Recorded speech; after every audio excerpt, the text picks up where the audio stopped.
There's that appropriately retro intro. Thank you to Gary Bolter from the Outcast Australia for sorting that out for me some time ago, actually. We haven't done a watch party in a while. The last watch party I did was for another favourite of mine. And unfortunately, my guest blew me out. So I did it on my own, which was Battle Beyond the Stars. However, this week, the Star League has recruited not one, not two, but three special guests. Three. I was going to, go for the Magnificent Seven, but we couldn't quite get that many.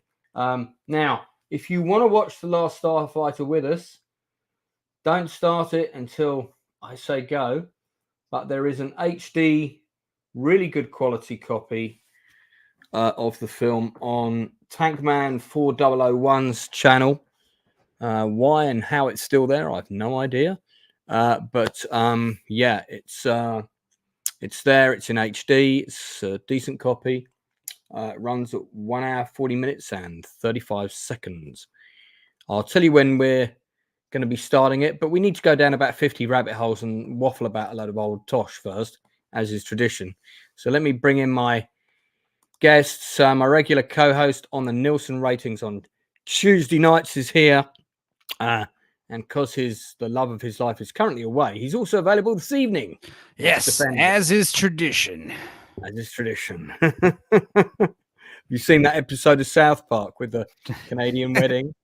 As is tradition now, she's putting her hand in the bowl of pudding. Rips her arm off. Yeah. What the fuck? Definitely breaking away from tradition now.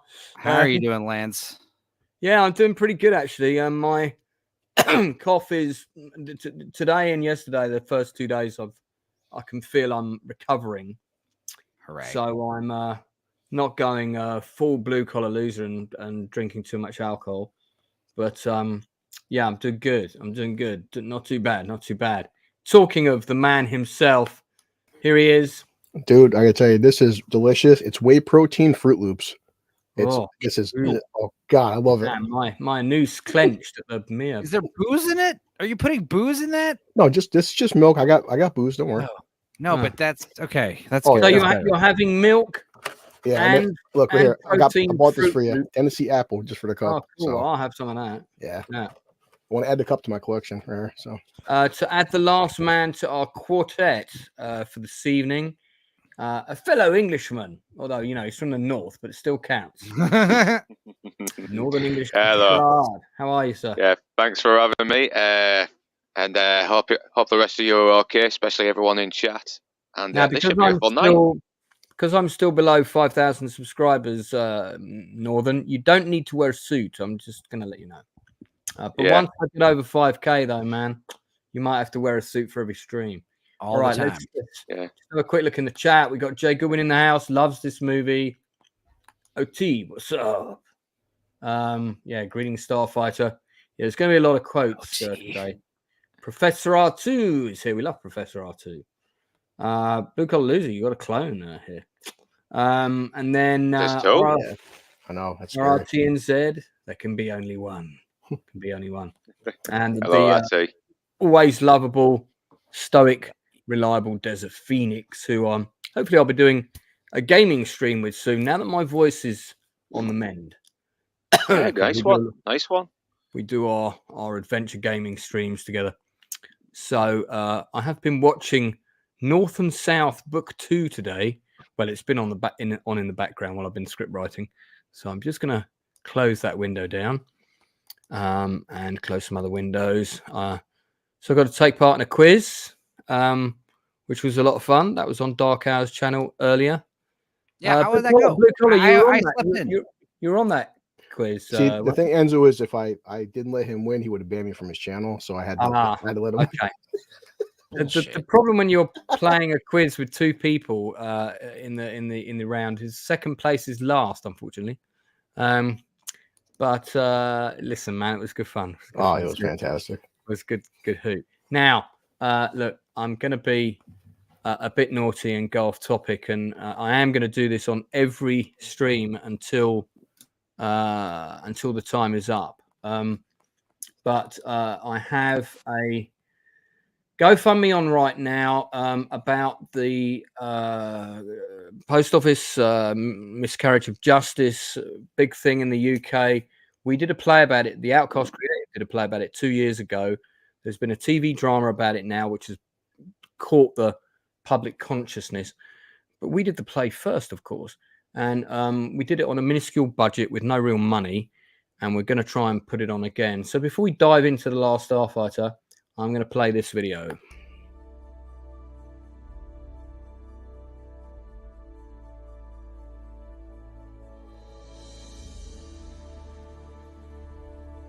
We are the Outcast Creative. So 2 years ago, we staged a play called False Accounts about the Horizon Post Office scandal, the biggest miscarriage of justice in British history. And we want your help to put it on again and take it to places outside of London, including Wales and Scotland. This is an immediate art form, and this means that we can actually change the script according to what happens in the inquiry any given day. This gives us a quick reaction time. Also, theatre is a very good place to watch what you want to see. It is the atmosphere you create as an audience. When we've had postmasters in, it's created an electric atmosphere in the auditorium. So we need to bring this to the postmasters and find this a cathartic and therapeutic experience. Over 40 postmasters came to see the play in the last 2 years, and 100% of them fully endorsed the play and gave us their support. If you can make a donation towards our GoFundMe, no matter how big or how small, or if you want to sponsor the play in a bigger way, please get in touch. You can follow what's going on with the show on the Outcast Creative YouTube channel to subscribe, or you can get in contact with us directly via our Facebook page and of course via this platform. Ciao for now.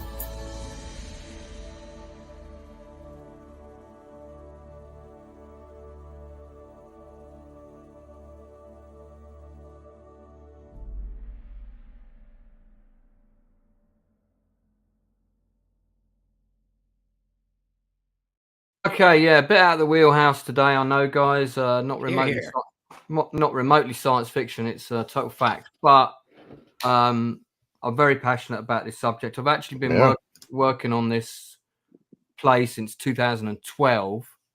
Wrote the first draft of it then, and I've been following the story since 2009. But this is something that's been going on since 1999, if you can believe that.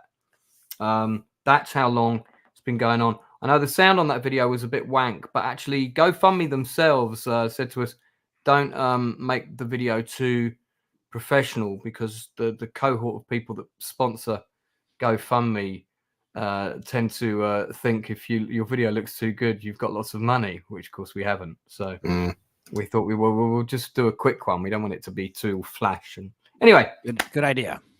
So, look, if you do want to know more about that, get in touch with me. The link is in the chat. I don't want to take up any more time, but whilst it's up and running, I am going to plug it as much as I can.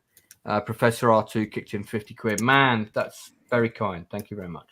Okay, so let's get on to The Last Starfighter. Before we hit the clock, I'm going to talk about the film a little bit, and I want to start off by asking each of my panel, and remember, I've got my Stupenzo Sandow Time of Doom here. Sandow Timer of Love. That's one. That's what his sand time is called, and it goes all night. So, where were you, and how did you first come to see Last Starfighter? Northerners, you're not on camera. We'll go with you first. Okay, the first time is when I caught the ending by accident when I was a kid. Then later on, it came on sometime during Christmas. After Christmas, I saw it, liked it, but wasn't fully into it. Then didn't watch it for years later. Then I watched it a while ago, and I'm like, yeah, you know what? I've really overlooked this movie. It's fucking good. It's feel good. It's a feel-good, fun sci-fi adventure, and yeah, it deserves to have a sequel, which is in development now, and I'm not sure I want it to be developed now. I think it's too late. Well, better a sequel or a reboot? It said it could be both, apparently. It's a requel. It's changed at different times. It's been mooted. It was one thing or another, but we won't go down that rabbit hole yet. Yeah. I'll just remind my panelists that the question was, where were you and how did you first? The key word is first. See the Last first. Starfighter. So Northern's Yeah. answer would have actually been, well, I saw the end of it first, and that would have been the Yeah. ending. Yeah, I was a kid. I was just switching channels, and I don't know. I have no idea what I was looking for as well. It's been a long time. So good, so good. Okay, so by the way, the guy who directed this, Nick Castle, is a long-time collaborator. Movie trivia question for everyone: with which other filmmaker? Anyone? Bueller? Anyone? It does sound familiar, the name. Nick Castle, Bueller? Anyone? He also directed The Boy Who Would Fly, which I actually think is a lovely. Oh, I movie. love that movie. That's on my. That's Oh, that's, wow. That's been in the We Watch list, movie Oh, watch list since I made it. Wow. We're gonna do a watch party on that for sure. I read that film's got so much good going for it. Oh my God. Especially the whole subplot with Brad Savage and the bullies is just brilliant. You know, Yeah. Right. Wow. I just remember him having little. Is that the same? Was it the show or the movie where he had little spray paint cans that he would like fire off when he flew? and he's got does the thing with the fireworks for the girl. Takes her up to watch fireworks. Lucy Deakins is the lead actress in that. But we're going down subplot anyway. Nick Castle frequently collaborated with John Carpenter. Wow. Yes. Yeah, that was who he Oh, was. shit. And Nick Castle actually was in The Fog. He played one of the roles in The Fog. I think he played. I think Rob Bottin played like the lead kind of pirate guy with the saber. Pirate. But I think Nick Castle in one of the scenes just thought it would be fun to be in one of the others. So yeah. So anyway, so he's in that. So Blue Collar, how did you first come to see Last Starfighter? Yeah, honestly, it's one of the films where I can't remember because it came out of theaters when I was 1. So it's like Star Wars came out before I was born. So it's just one of the films where I've seen it so many times. I don't remember. At some point, my parents probably bought it on VHS. Okay, all right. A nice, short, concise answer. Although you accidentally muted yourself, possibly. I'm not sure which. Basement. What? Tell it. Is there more? No, yeah. Complaining about. Well, yeah, I'm downstairs in the basement. Sometimes the boiler goes off every like minute. It's like, okay. It's his water boiler, like in Home Alone. Okay, Kevin Costner. Stupenzo. Same. Well, like question. Yeah, like Blue Collar, like I don't really remember the first time I watched it, but I remember the first time I chose to watch it, and since I was like older, and it was after those Red Letter Media Star Wars Mr. Plinkett reviews were really big, and they kept bringing up The Last Starfighter, comparing that to like how to effectively do fish out of water stories, you know, and how to have engaging protagonists and stuff. And yeah, I decided to give it a watch again in my 20s, and yeah, it's a good one. Blue Collar Loser, could that be your father as an extra on the bottom left? There is a certain fatherly similarity. Yeah, I'd say more the guy wearing the hat, Centauri. Okay. He's a smart ass. Robert Preston. What a great actor. Yeah. Is his name Donna Haley, if I'm pronouncing his last name right? I think it's Dan O'Herlihy. It's Irish, isn't it? Yeah. Yeah, I had a problem pronouncing it in my fucking review. So yeah, we'll call him Dan H for the purpose of the review. I absolutely loved this mask. I remember this alien really well, and I was thinking, how the hell is this guy going to put his helmet on? Yeah, right. They've all got the same helmets. If you look in the scene, yeah, I remember thinking that like last night when I rewatched it, like, dude, their helmets are all human made. Yeah. Well, they're all roughly human sized. You know? Everyone should have like a customizable helmet that's like different, you know, for their different shaped heads. So, Jay Goodwin, isn't this the geezers? Well, I can go full Cockney if you want, mate, but you have to pay for a super chat for me to go full Cockney all the way through a stream. Okay, so what? So Stupenzo. Sorry, man. Go on. Where were you? No, that was my story. Yeah. I mean, I think it was like it was not until like I was out of high school, and I you know, watched it at some point in the 20s after the Oh, hold on. Hell yeah! What's going on? That's a ringtone. Hold on. It's the next That's a generation, ringtone so- right there. Okay. Just announce to everyone that you have a phone call. I do love there's so many TV shows and movies when we were kids. It's like Adam West Batman came out before I was born, and we just watched it. It's just part of growing up. You'd watch certain movies and TV shows as part of our culture, you know. Mm-hmm. Some days you just can't get rid of a bomb. Sorry, that was Alex Tabrizi, member of the Outcast, calling me, but he did not realise I was streaming. Now what I will do is I will put my phone on mute. Yeah, great ringtone, no way. I can imagine him being like Tom Cruise in Tropic Thunder. We don't negotiate with terrorists. Do you know what? I've got many an entertaining look when that ringtone has gone off on the bus. I will massacre you. It's just like a nerd alert, like going off in the back of the bus. Like, oh, there's a nerd here. Someone's a nerd. I know, man. Well, hey, I've got 80 Star Trek ships. Yeah. So I think I've deduced from our opening then that I was the only person who saw this in the cinema when it first came out. Yeah. So I think I went to see this with Martin Hodgson, who was my next door neighbor. And this was in the period where once we were allowed to go like into town on our own, we would go and see a movie every week. And this came out in 1984. And in 1984, there was a great movie to go and see every week. And we went and saw them all, we weren't 18. Because that was an amazing year for movies, 1984. Amazing year.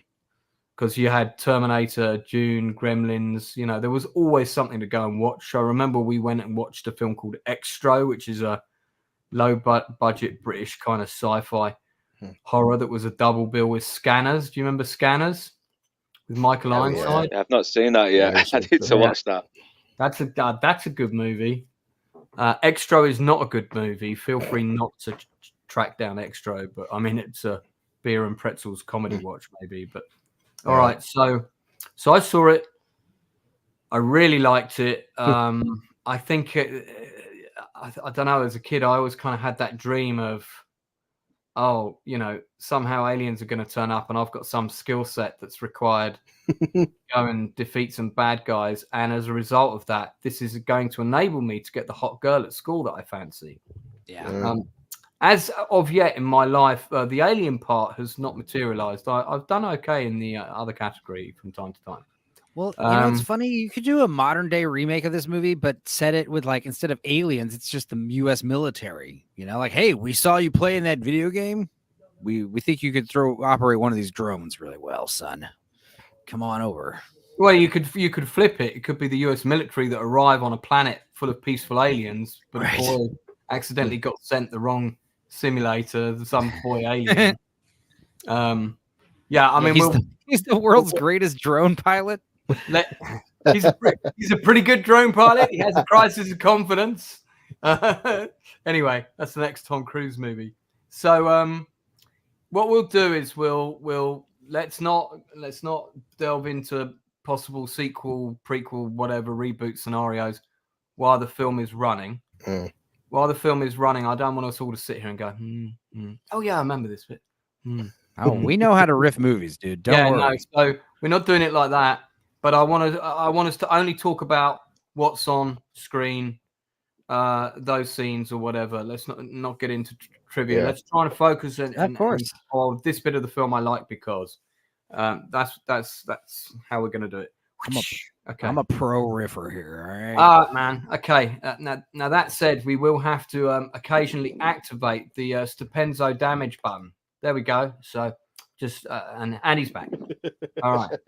So just in case it's like one of my favorite bits and he's on a riff, I might have to just drop him out quickly just to get in there. All right. Oh yeah. It's all good, man. Brilliant. So guys in chat, we'd like to hear your views. I'd love to hear how you first came to see the movie. If you saw it when it was first released, then put in the chat, yes, I'm as old as that bastard Lance. Just chuck that in the chat so I know. But the Last Starfighter. Now there's a film. Atom Gray has seen Extra. He knows what I'm talking about. Yeah, woman giving birth to alien egg. Never forget that scene. Traumatized me. Right. So we're gonna press play on the film on 3. Okay. Has everybody got it on a device somewhere where we won't be able to hear it? Yep. Yeah. all Got good? the PC. Okay. So and I've put the link out for everyone. OT, if you haven't seen the movie, so anyone who hasn't seen the film, you can watch it right now. You can watch it with us. The link is below. We won't ruin the movie too much. If No. anything, We're not going to do spoilers. We're just going to talk about it as we go along.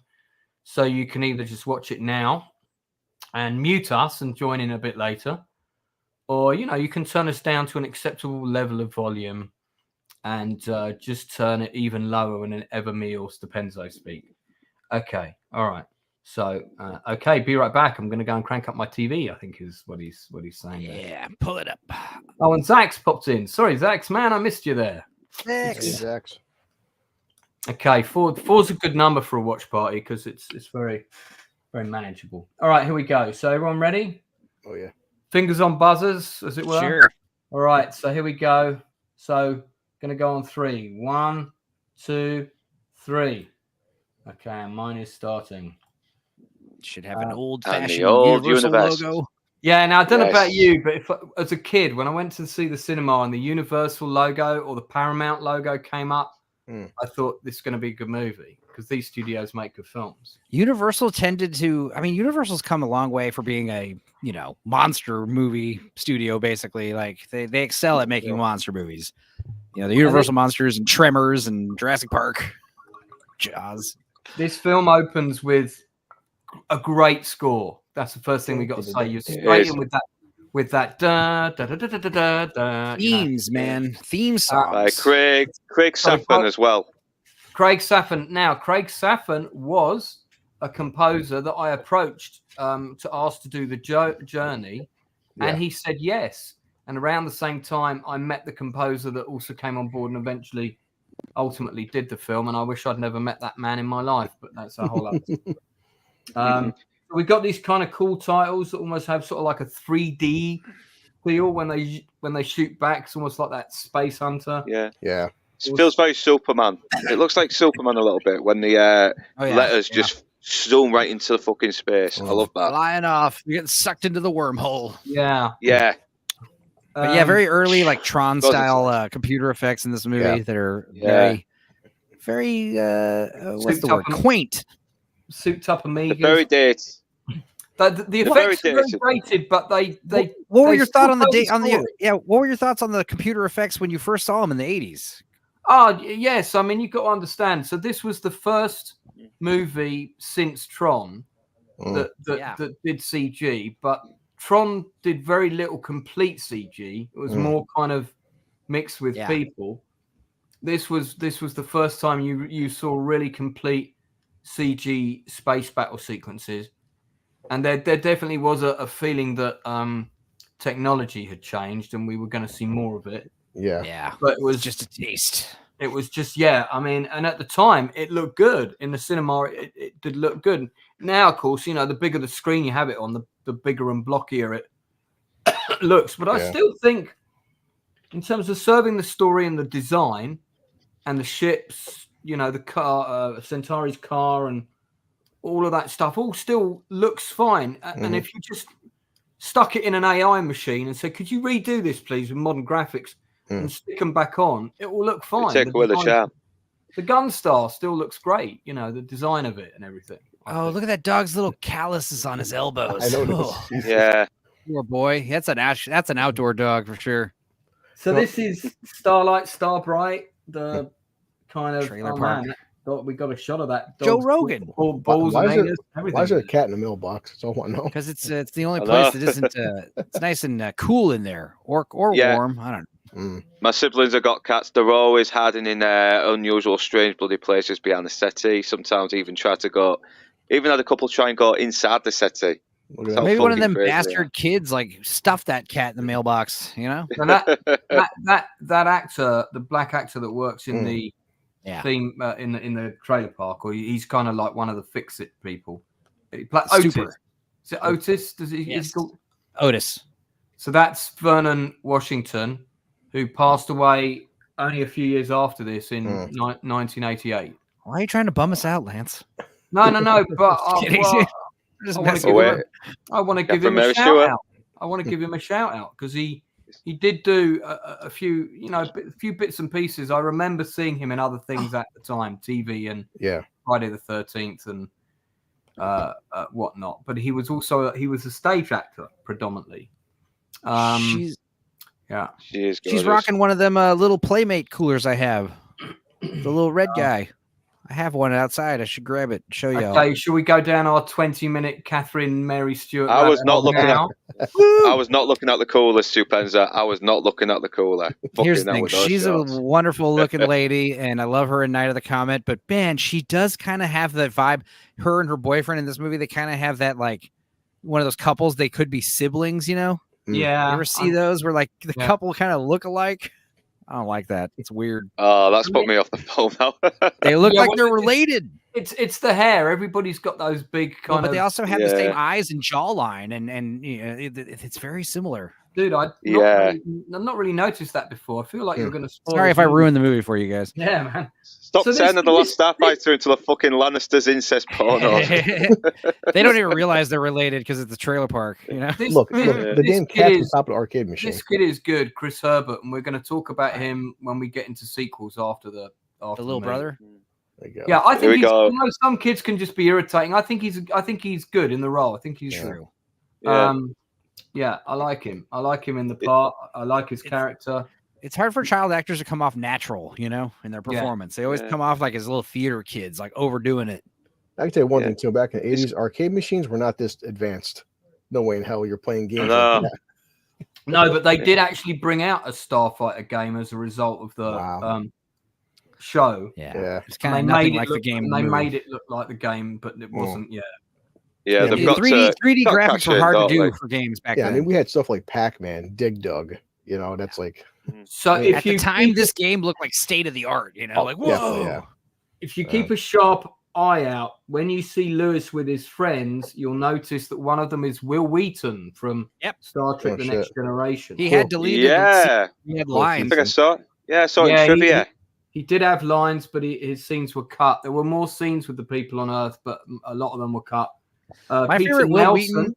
No, go ahead. It was in the TV series of V. He's driving the truck right there with a cowboy hat on. He had scenes cut. That guy in the shorts, that's Cameron Dye. Cameron Dye was in the film Body Rock, played the best friend. And his career looked like it was really going to launch at one point. Canon Films were really pushing him as a more serious actor for Canon Films. There's Peter Nelson with the cowboy hat. Yeah. But, I don't know what happened for Cameron really, but he did a few things. He did a Vietnam movie, I think. Like you do. Like everybody did back then. These girls are all, babes. California. Yeah. Drinking Coke. It's funny how many small towns like that, how many kids, how many kids they stay in a small town, they just drink and party all weekend until they hit their 30s and 40s and they never leave. It's have a bunch of bastards running around. Hell yeah. This is the first time I ever had seen and understood what a trailer park was, because these weren't big in the UK. We had housing estates. Salt of the earth people live here, and people with criminal records who don't want to be bothered. Do you think there's some in jokes on the mailboxes there? Boone, Reed, some of the names. I don't know. Don't know. Guess they're just random. Probably like the exact opposite, where it's just like well thought out. Like they actually have all the characters like fleshed out. The extras, they got them. They all have them named. Histories. Yeah. Don't you love it when actors do that? Like they don't have any speaking lines, and they've created like a whole, rich backstory for their character. Yeah. Well, it fleshes them out, doesn't it? Fleshes them out. I think fleshes the whole world out a bit more. Whatever works for the actor. Yeah. Is good. This shot I always liked. They hold on that sunset picture. Yeah, and it sort of zooms out. And it's just on the inside of the door. Yes, you up. You know what's a good Will Wheaton performance is you ever see Toy Soldiers, Lance? I have, and we won't go down that rabbit hole now, but I have. When Will Wheaton gets gunned down by machine guns. It's one of my favorite scenes ever. Everybody in the cinema cheered when that happened. But I fuck Will Wheaton. You know what? I like him. Damn it, Wesley. I like him as a person. I think he's all right. Sure. I said it. He's I a think little you're right. nerd. I will Right, disagree. I think Right. Ooh, he's a nerd. Another conversation for another time. Let's stick with Starfighter. So he's. Oh, this is good. Yeah. This is good. This is So like this is like your sketch. Star Wars. Luke Skywalker longing to leave the moisture farm. Yeah, And it's to the point where he can recite his neighbors like jargon, their normal like day-to-day talk. He's like mouthing along with what the hell they're gonna start saying because he's heard it all before 100 See, times. like, the wind blowing through his hair, and there's a shot like this in ET with like a mobile thing of planets as well. Isn't Yeah. there? Who shot this movie? Let's see. The DOP was King Baggett. What a name! That is an awesome name. Because I like the way it's lit. You know, I like the way he's got like the stripes of the light coming across his face and that. So this guy also shot Revenge of the Nerds. Nice. American Gigolo. Gotcha Richard with Anthony Edwards, which I really like. Actually, it's a good little film. Looks like he quit in the 90s, basically. So 36 credits as a DOP. Maybe that was enough. Did some Disney stuff. Yeah. So now we're Before playing. we go, we need to comment on this because this is another good example of setups with great payoffs. Yeah, this movie's filled with awesome payoffs. Too, for like a lot of people, it could be comic books, could be books. His escapism from his dour existence is video games. Yeah, it's like that's his way of just breaking from this stuff, you know. And it becomes his reality as well, which is a nice little contrast to. I really do like the character of Otis, and they have good chemistry. Lance Guest. By the way, I don't know if you know, but I'm named after this guy.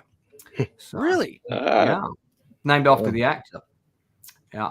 So, because when I combined my names together, my birth certificate name and my South African name, my South African first name was Leather, and I didn't like that because it sounded like it was short for leather, and I could see lots of bondage jokes approaching. So I thought, well, you sure shouldn't have told us your name is Les. Well, it's not. It's Lance. So anyway, I thought, I've always liked that name, Lance Guest. I thought, yeah, Lance, that sounds good. We'll go with that. It's great when you get to choose these things. So yeah, and almost like the character of Luke, you have him. He's sitting there like he doesn't want to be here, but he feels obligated. Like he has to be here helping people, fixing electricity fuses, and he's stuck in here. Everything will fall apart. Everything will fall apart if he doesn't help. He seems to be, and he's more into like playing the game, and it's set up here that she's just come back from kind of going for a picnic and stuff. That cat again, it's bugging me. It's on top of the arcade machine. It is. It's there again. And you could there's a lot done with the look of Mary when she gets out the truck. The looking back, and Peter Nilsson's character has obviously like, hey, if he's not interested in you, I am. He's obviously put it out there. Yeah. You can tell all that from that scene. It's what's known as good acting. And more with nonverbal dialogue. That's like with her. Like, you're stuck in this game. He goes, well, this is like my 5-minute break, lady. I've been stuck, doing errands all day. It's my downtime is just this video game. That's all I have. See, that's like the typical gamer where it's like, look, I just need to relax. It's like, you've been relaxing for 7 hours. I'm playing your video game. Yeah, that's the difference. Babe, I need to let off some steam. I just need to let off some steam, baby. I work too much. It's like you play video games more than you sleep. Yeah, really. No, I mean, they have pretty good chemistry in this scene. Oh, for sure, because they look related. Yeah, very believable. I'm sure. But you're right; they do have quite similar jaws. Dude, I had a friends. They were both very blonde, white, blue hair. They both had like very like lion mane like hair, and they would joke that they were brother and sister in front of strangers, and then they'd be like, "All right, well, sis, I'll see you later." All right, make out with each other. Every part of me tells me leave. This is damn sure a kid's movie because I can't see a bunch of adults in the 80s like all gather around an arcade machine. Like this is a family film, but that's what I'm saying. It's the. I think that's just like the 80s. The video games were such a novel idea. Like old people would think like, oh, this kid's good at a video game. He's going to be a NASA scientist. That's what they used to think. When I remember when the Space Invaders machine first arrived at the arcade near me, you could not get near it. You couldn't get near it. There were so many kids crowded around it because it was so novel. So I think if there was a game like this and you're getting to the end level, that would be a big deal, wouldn't it? So I think I'm too used to like New York City and big cities. And big cities just wouldn't nobody would care. If you're in San Francisco or something or LA, it's like, man, whatever. You know, in Yeah. small towns, you have that more small town community. Yeah, I think right. even in the real, like, obviously they must know that this kid has like a huge problem with this beating this record, because that's why they're all rallying behind him. Because I think in reality, you'd be like, you know, the RV kid is beating the record, and you'd be like, oh, that's nice, and just like keep going on about your day. You know, you wouldn't run up the stairs to all look. Yeah.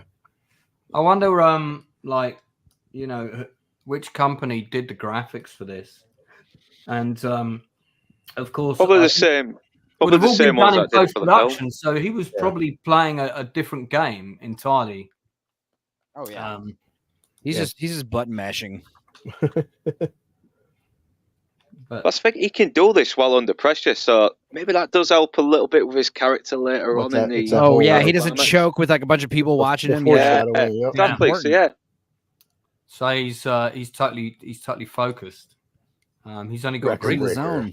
when you think about it. Dude, this Yeah, was may like have me been when the fucking first off. time I played the Star Wars arcade game that's like first person where you're flying around the Death Star and stuff. Oh yeah. And I beat it in one credit,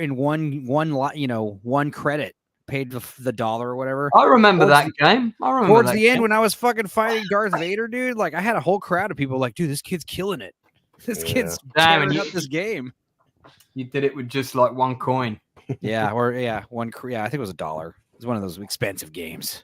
So you said, and you got people in the background. They're like, "Hey, that kid's pretty smart. He's gonna go places." They're seeing a kid playing a video game like this guy. He's gonna be governor someday.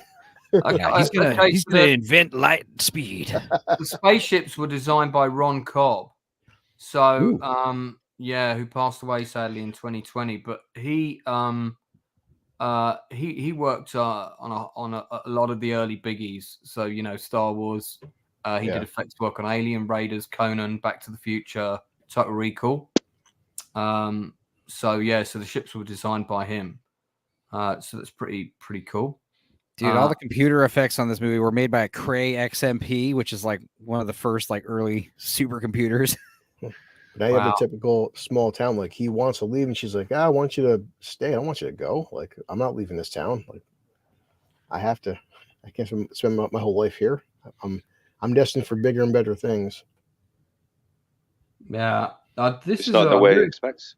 I really like this scene, and I had a massive crush on this girl when I saw this movie. And I don't know whether if you ever did this when you were kids, but you kind of see yourself in the scene, and the girl is the girl you know. One thing that's great about this movie versus every other movie is like he's already got the girl at the beginning of the movie, which is great. Yeah. You know? Yeah, but you can tell that they're going to break up, though. Right? It's like hanging on to something you already have. You know, it's so fresh as opposed to like every movie where it's like you get the girl at the end. Okay, and the first time I didn't see celery in that bag. All right. Yeah, but there's something else. They always have to put some indicator. There's groceries. Oh no, I see French baguette.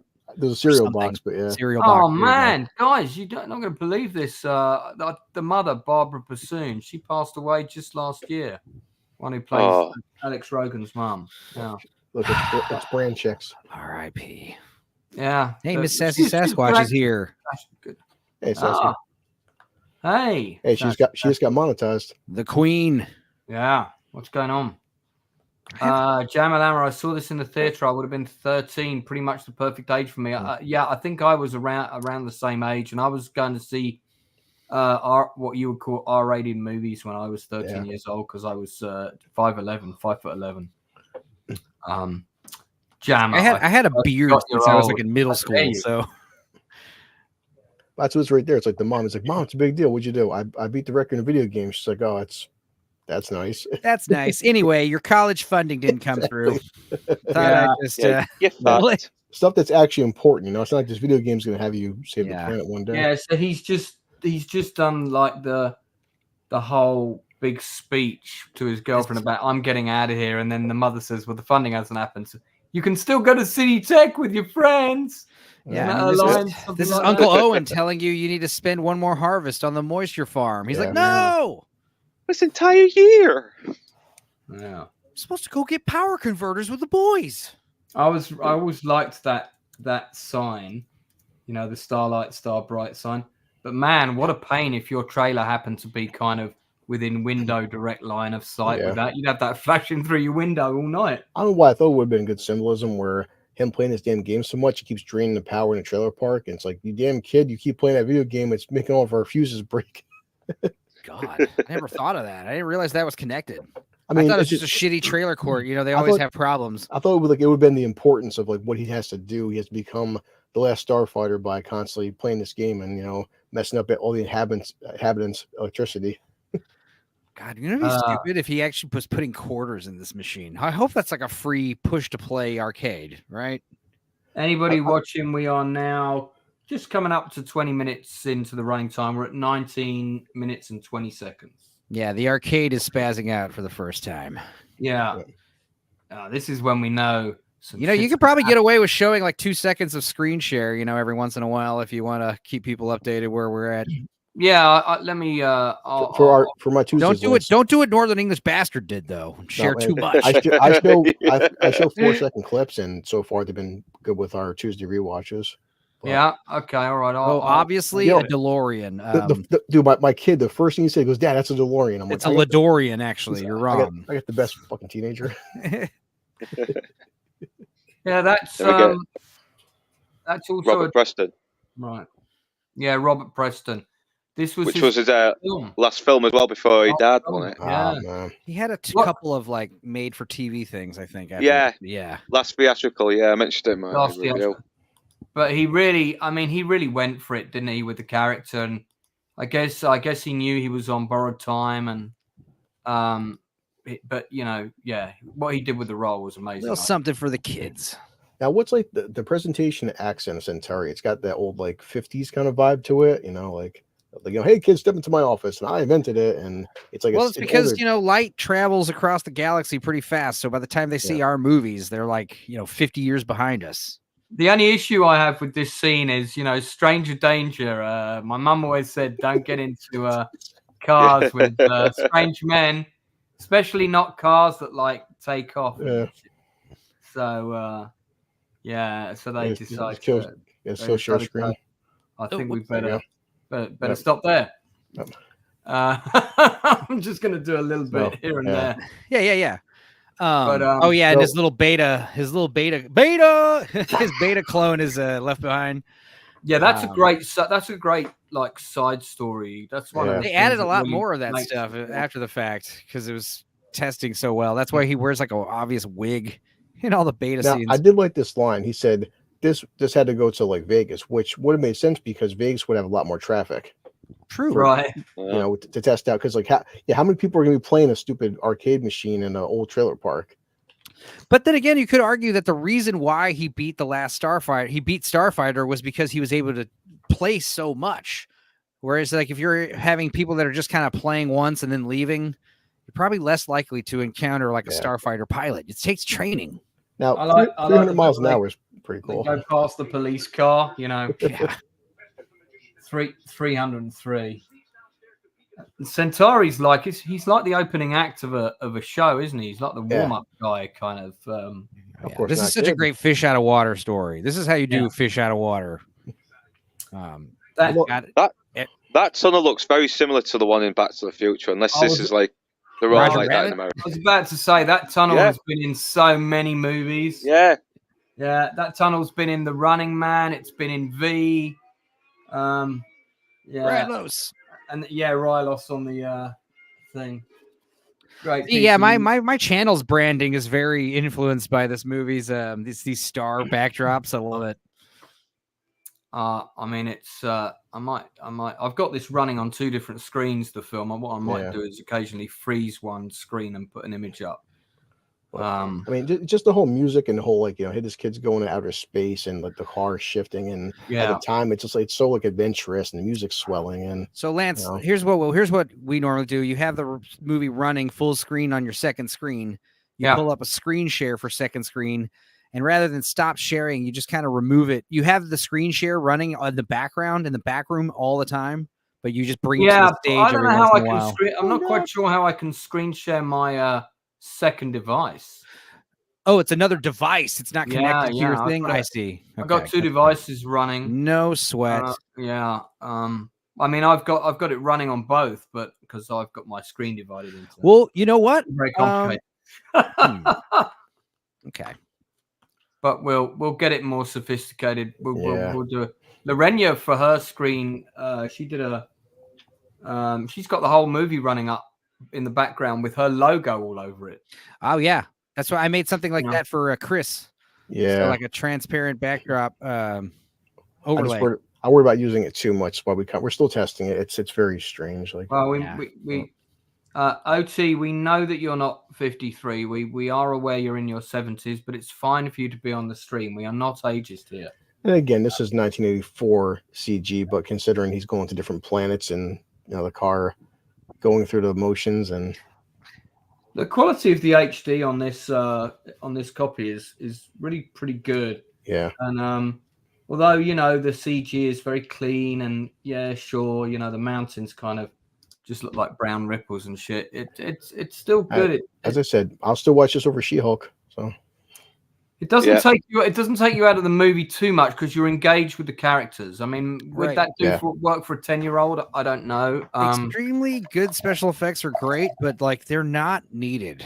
We've seen that before with older movies like this. Like when you have shoddy effects, it doesn't really undersell what's happening. No, it's easy to suspend disbelief. But definitely I feel like a younger generation, like that's like a lot of kids nowadays get nitpicky, like, oh, this stuff looks old, and it's like, well, kid, what do you expect? You're 15. Yeah, what it do you, looks what do old, you know? but how does it make you feel? Yeah. You know what I mean? That's important. It still makes you feel something. Yeah. So who gives a shite? There's a couple of lines in this movie that really like make my ghoulies go, whoo. You know what I mean? It kick you in the feels, I believe, is the American expression. And I mean, maybe there is a Starfighter. Is one of those. Maybe there is a Starfighter left. Every time I hear that line, man, there we go. There's a better version. And then just kill share screen and put it back down. These interior sets are all quite nice. I mean, they're a bit sort of they're a bit warehousey, but they're they do the job. I think, and I like this. We're all part of the Star League. We got our little thing. I kept wondering, did she actually shave her head, or is that a ball cap? I can't tell. Nah, ball cap. Did any of you weirdos find her strangely hot? I didn't find her hot, but I would if I had to. Sure, yeah. She looks humanoid enough, Yeah. Yeah. I mean, I got probably hot in real life. Don't even ask me that question. You banged an alien, It's like, hey, I did it. I believe she she's didn't look too played by bad. Charlene Nelson, I believe is the name of the actress. Oh, she a wife? It's definitely a ball cap. They also have like abnormally shaped skulls. They got lumps and bulges where they shouldn't be. Male pattern baldness. Yeah. We're gonna talk about might be related later. We're gonna Botanical Let's Brothers. do it now, Lance. Let's talk about prequels and remakes and sequels no, now. Later. I'm kidding. Later. Definitely not going to do that now. Biff Tannen? No. I don't think he's. It isn't. Don't think he's in this. It looks like old Biff from Back to the Future 2. That's who that looks like. Hello. Yeah, he does. Does look Something like very familiar about this. The guy with the funny sun visor on his head, that looks like the old lady that used to be our lunch lady at Also, spoilers, but the guy with the little green hat, he's important later, right? Yeah. He's not a great guy, it turns out. Yeah. No. He's kind of a D. So I love how Centauri thinks that, Alex is aware of what's going on. You do realize he took this kid off his planet into a space station. He has no idea what the hell is happening. Yeah. You kind of gotta break him in gently to this kind of stuff. Yeah. You can't just hey, have fun on the alien he's planet. already on this conveyor belt, and he's kind of going along, and the guy's saying, "Yeah, don't worry, it'll all be taken care of. Yeah. Centauri, we'll see you later." It's not supposed to be having him on as well because F's not mature enough to be taking part in this battle yet. Yeah, apparently. We'll get into that. Then we cut back to Playboy Lewis at home, and he has found his brother's porn stash. Oh yeah, which becomes a vital plot point. We love the 80s. We love the 80s. Fucking kids being noticed doing shit like that. Of course, right here we're like, how is Alex here when Alex is in outer space? What the hell's going on? Yeah. She's looking Yeah. good with those little braids. Yeah, man. Mary. Yeah. She's got Catherine such a Mary Stewart. face. Sorry. She even threw me so much I couldn't say her name properly for a moment. Yeah. It's almost kind of androgynous, her face. Like if you like, she could pass for like a very, pretty man. Like I don't know. It's almost androgynous. Her face. I Like will if you gave say her that a man that haircut. thought, Stop trying to kill my bone. I still yeah, can't dude, that thought never enjoying occurred to me. Oh God, titty. She has a very prominent jaw. I've never looked at Catherine Mary Stewart and gone, yeah, you could pass for an attractive young boy. That's just not... it's when I say androgynous, I mean like angelic. Like some of these men and women can pull it off. Now that was the shot. I didn't show it, but the shot where they pull back the cover and you see, he's all gross. The beta thing is that is good. That is still doesn't good. That remind makeup. you of Body Snatchers? Remember Body Snatchers Totally. where they're duplicating? Yeah.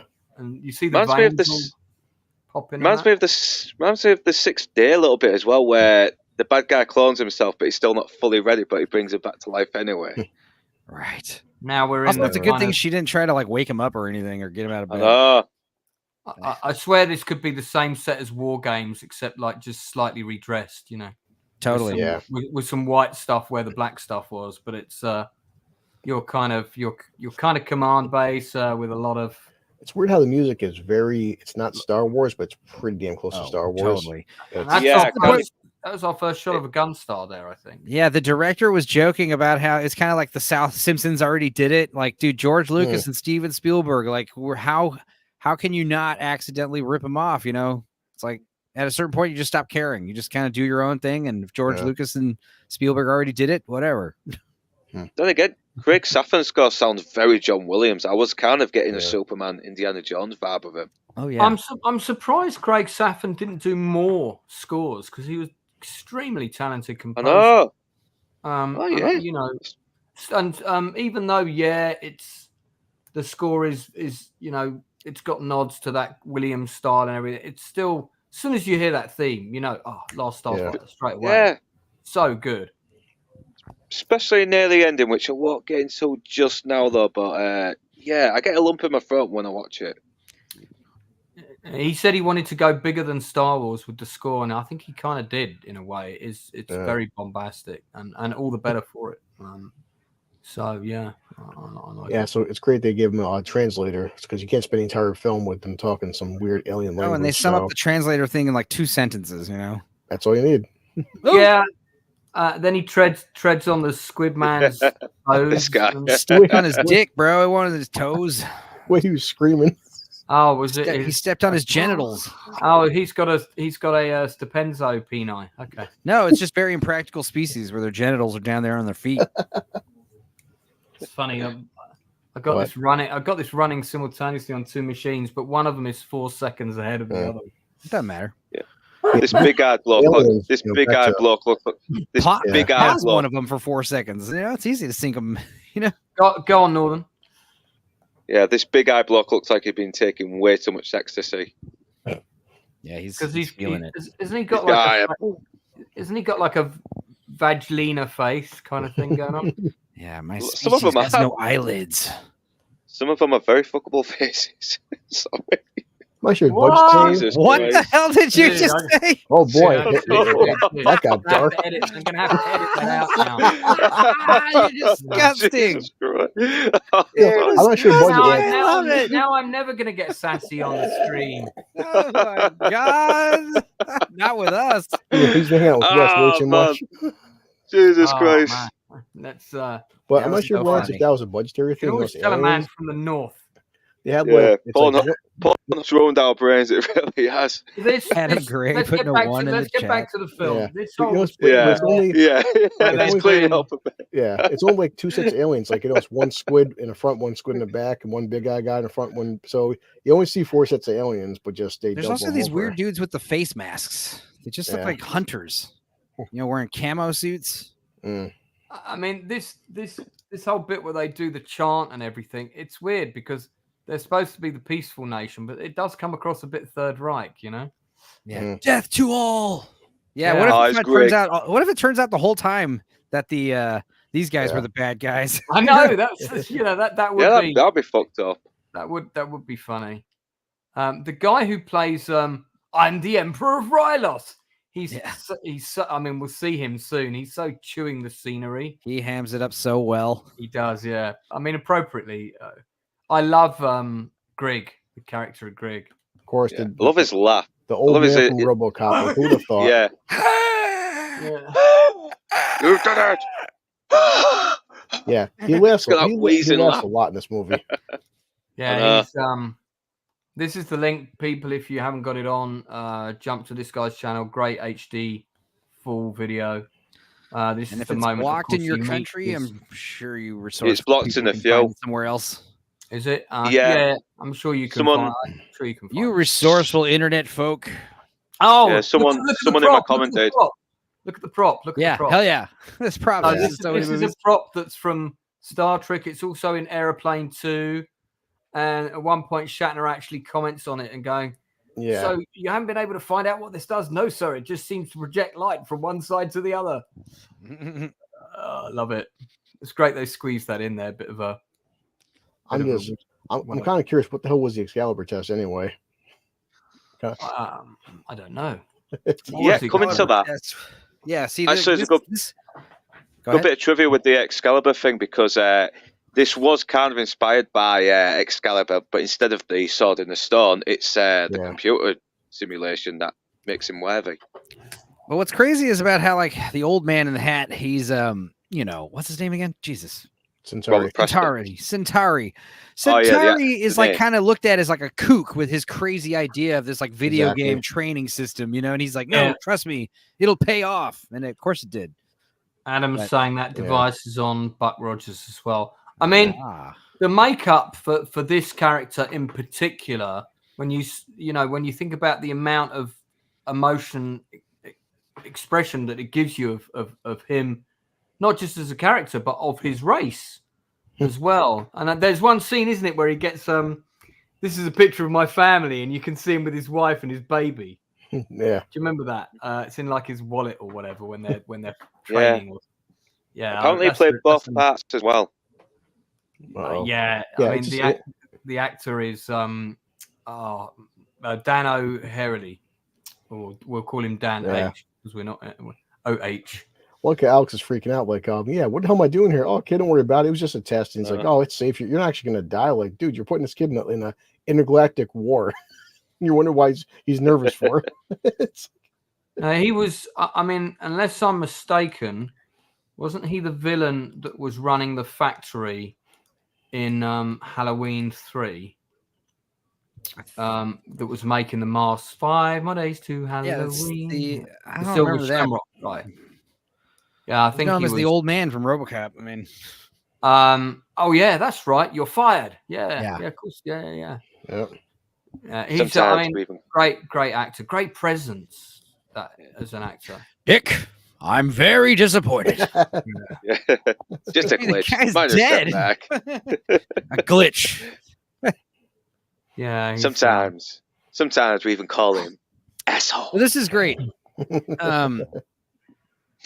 This is when we gotta establish the bad guys are bad guys. Yeah. I hate it when bad guys are like, they had their reasons. It's like, no, this guy seems a real jerk. Especially for a kid's film, like this guy's face is melting off. They probably gave some of the stupider kids nightmares. And then the scene where they project, when you get his face being projected. There's an episode of Doctor Who just like this, by the way. With this weird face being projected in the jungle and everything. Hear me, Rylands. This was all very effective and still kind of works perfectly well now. They did it in Battle Beyond the Stars. Do you remember with Sador? I'm here with my forces to conquer you. It is kind of that whole moment. Zer. He's a Zim Zer. Works. What's the actor's name? What's the actor's name? Norman Snow, is it? He didn't do a huge amount after this. Yeah, that's him. I mean, a lot of them have not long just passed away. He was 2022. He left us. He's only got 33 acting credits. I do remember him in Manhunter. Yeah. That's probably the only other thing that I saw him in. He's perfectly fine in this. He strikes me as someone who's probably primarily a stage actor because he's got that he's whole very- vibe. Yeah. Yeah, he's really Projecting playing his up the role. voice. I'm not sure how much was intentional comedy, but Centauri looks over at Alex. Hey, you sure? Okay, you ready? You want to go? And zoom head right back to Earth. So what'd you Yeah. expect? Jeez, chickens in the chat. Damn kid, I built this freaking game for this kid. And he's a coward. Dude, what? Like what? I thought you'd be thrilled to go in an intergalactic space Exactly. war. Yeah, no. Risk your life and give up your hot I'll be girlfriend. like, if it was me, I'd be all over it. I'd be like, yeah, well, great. Yeah. Okay, what do I need to do? Yeah. But I then think also the fact too- that he already has a hot girlfriend is good because it means like he's got a reason to be like, no, I don't want to do this. Yeah. Like, I So got this is stuff at home. yeah. something I really liked about this movie was, and I still like about it, is the design of the different sort of races. I really like these guys.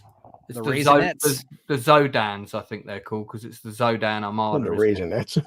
Yeah, And, the raisin singers, California The raisin. race- Well, I like their costumes. I like the red costumes, and their makeup is really good, and their Prune voices face. are different. I Yeah. think they're well realized. They're well done. They're like, yeah, more bad guys forming alliances with other bad guys. I This just whole this whole scepter that he's got, I feel like there was probably another scene where he used that scepter and stabbed somebody with it, but it was probably cut. Did something cool with it, hopefully. Yeah, because it's set Yeah. up there that he's going to do something mean with it, but we never see that. I do like Zer's laugh. He's like, Hey. "Ah." Yeah. I'm the one who says when you get to fire the meteor gun. Exactly. Yeah. That's It's the meteor gun, like MEAT. It just fires like ground beef at everybody. I like the way he Okay, waits and then cracks that smile and then fire meteor gun. I get to say it now. I want to push the button. Meet you gonna fire. That Yeah. punch. Right here, at least the frontier, it's pretty cool. The CG for the playing the music too, the big epic space opera. Yeah. I like this whole sequence. Alfred. And what's his name kind of copied this in Starship Troopers, with the meteor. I mean, I'm sure it's Hershey Pulver. probably in the book. It's probably in the book, but it reminded Heinlein? something of me. And then the lady who realizes that something's happening and they're about to play Missile Command on their see Yeah. the Missile Command graphics. That one's playing Gallagher, but no one would notice.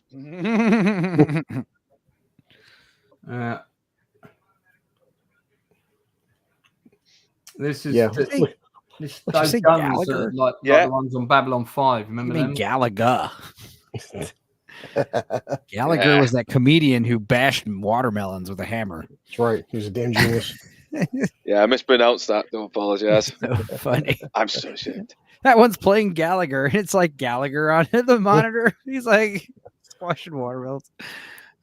You can tell by the way that the guy that planted the bomb.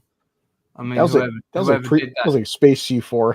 that was Yeah. that was a body double for the actor, because then they cleverly cut to the actors close up doing. And Right. I think that probably happened in editing later. I'm going to guess, and they went, "Why don't we make that grumpy guy the traitor? Let's Yeah, just do a 'cause pickup we shot of him recognize looking him. shifty." We recognize him because of his stupid hat. Yeah, as opposed Everybody to else just looks not, the same. because they shot it so that you don't see who the traitor is. And this is Missile Command, and we failed, and the bases. Yeah, we're all dead. Yeah. Early CGI flame explosion, and It's like the sad Indian with the tear coming out of his eye. They clearly are in great deep shit. It's Christmas at Ground Zero. The button has been Oh, dark in the pressed. sky with their ashes. I just noticed something I hadn't seen before, that the guy with the scepter, mad posh Englishman. Yeah. Did you notice the emblem on his lapels? Oh my god. So next time it cuts back to him, have a look. No. on his around his collar here, he's got these metal emblems, and it's got an emblem of a squid on Yeah. it.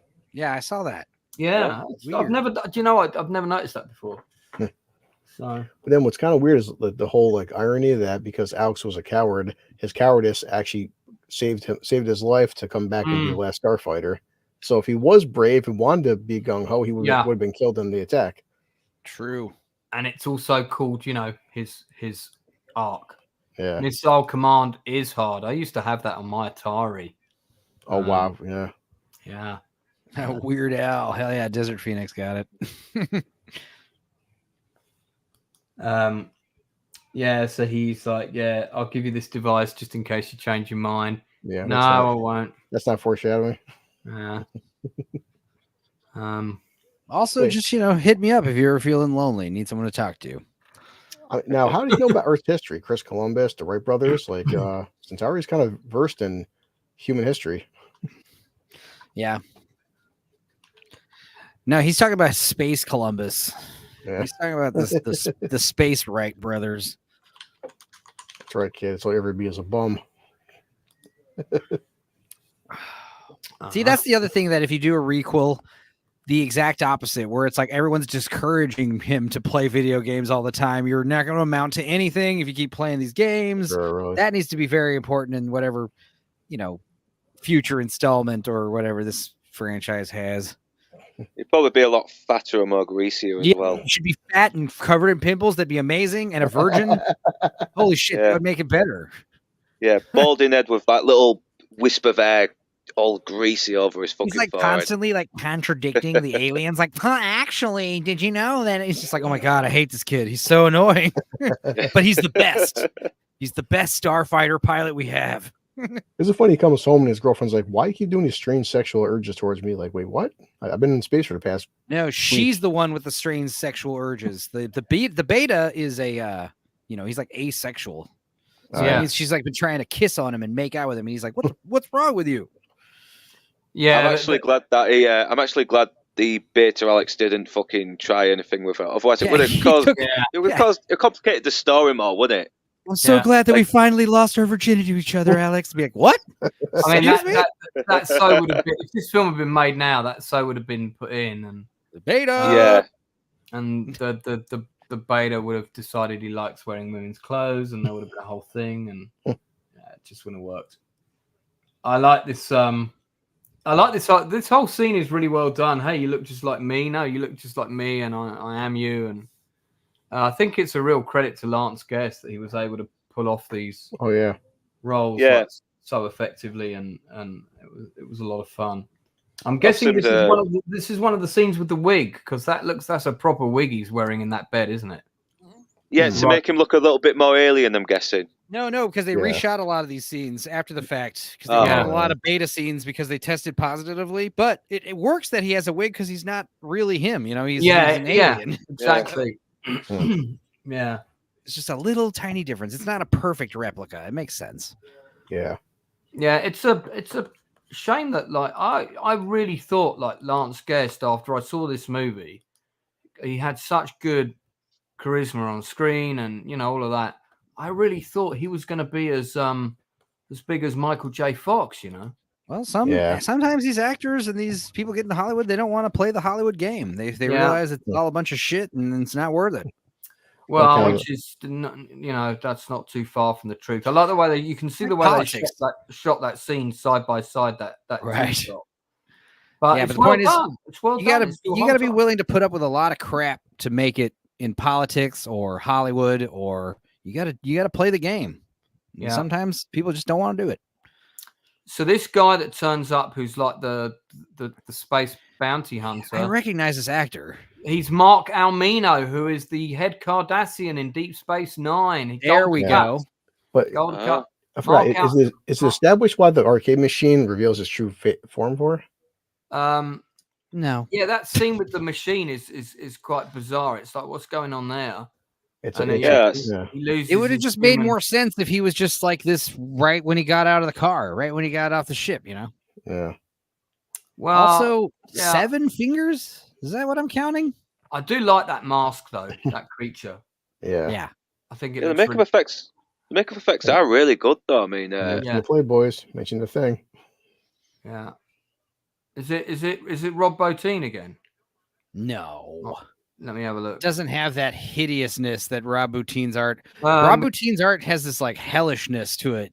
No, so mechanical effects makeup, Lance Anderson, Terry Smith did the design. So Werner Kepler. Yeah, all the Rob Bottin art has like this like nightmarishness quality to it. It's very. He always seems to be slimy as well. Everything seems to be just that one line between Alex and the robot there. He said like save the whales. The beta! Like, that was a big thing back in the 80s too with the save the whales. Remember Star Trek did it, and yeah, people thought the whales were endangered. I mean, they still are technically. This is interesting. The costume designer on this, right, is the same costume designer on Star Trek Wrath of Khan. And now that they've said that, I've seen that. You can really see that in the costumes of the Starfighters, with the totally. Yeah. I think it was drooling on them too. Do you think the same might? Do you think the old Wrath of Khan might be inspiration for the set designs as well of the spaceships and the space stations? It looks a little similar in some ways. The production designer is Ron Cobb. We talked about him earlier. He did Back to the Future. He also did True Lies.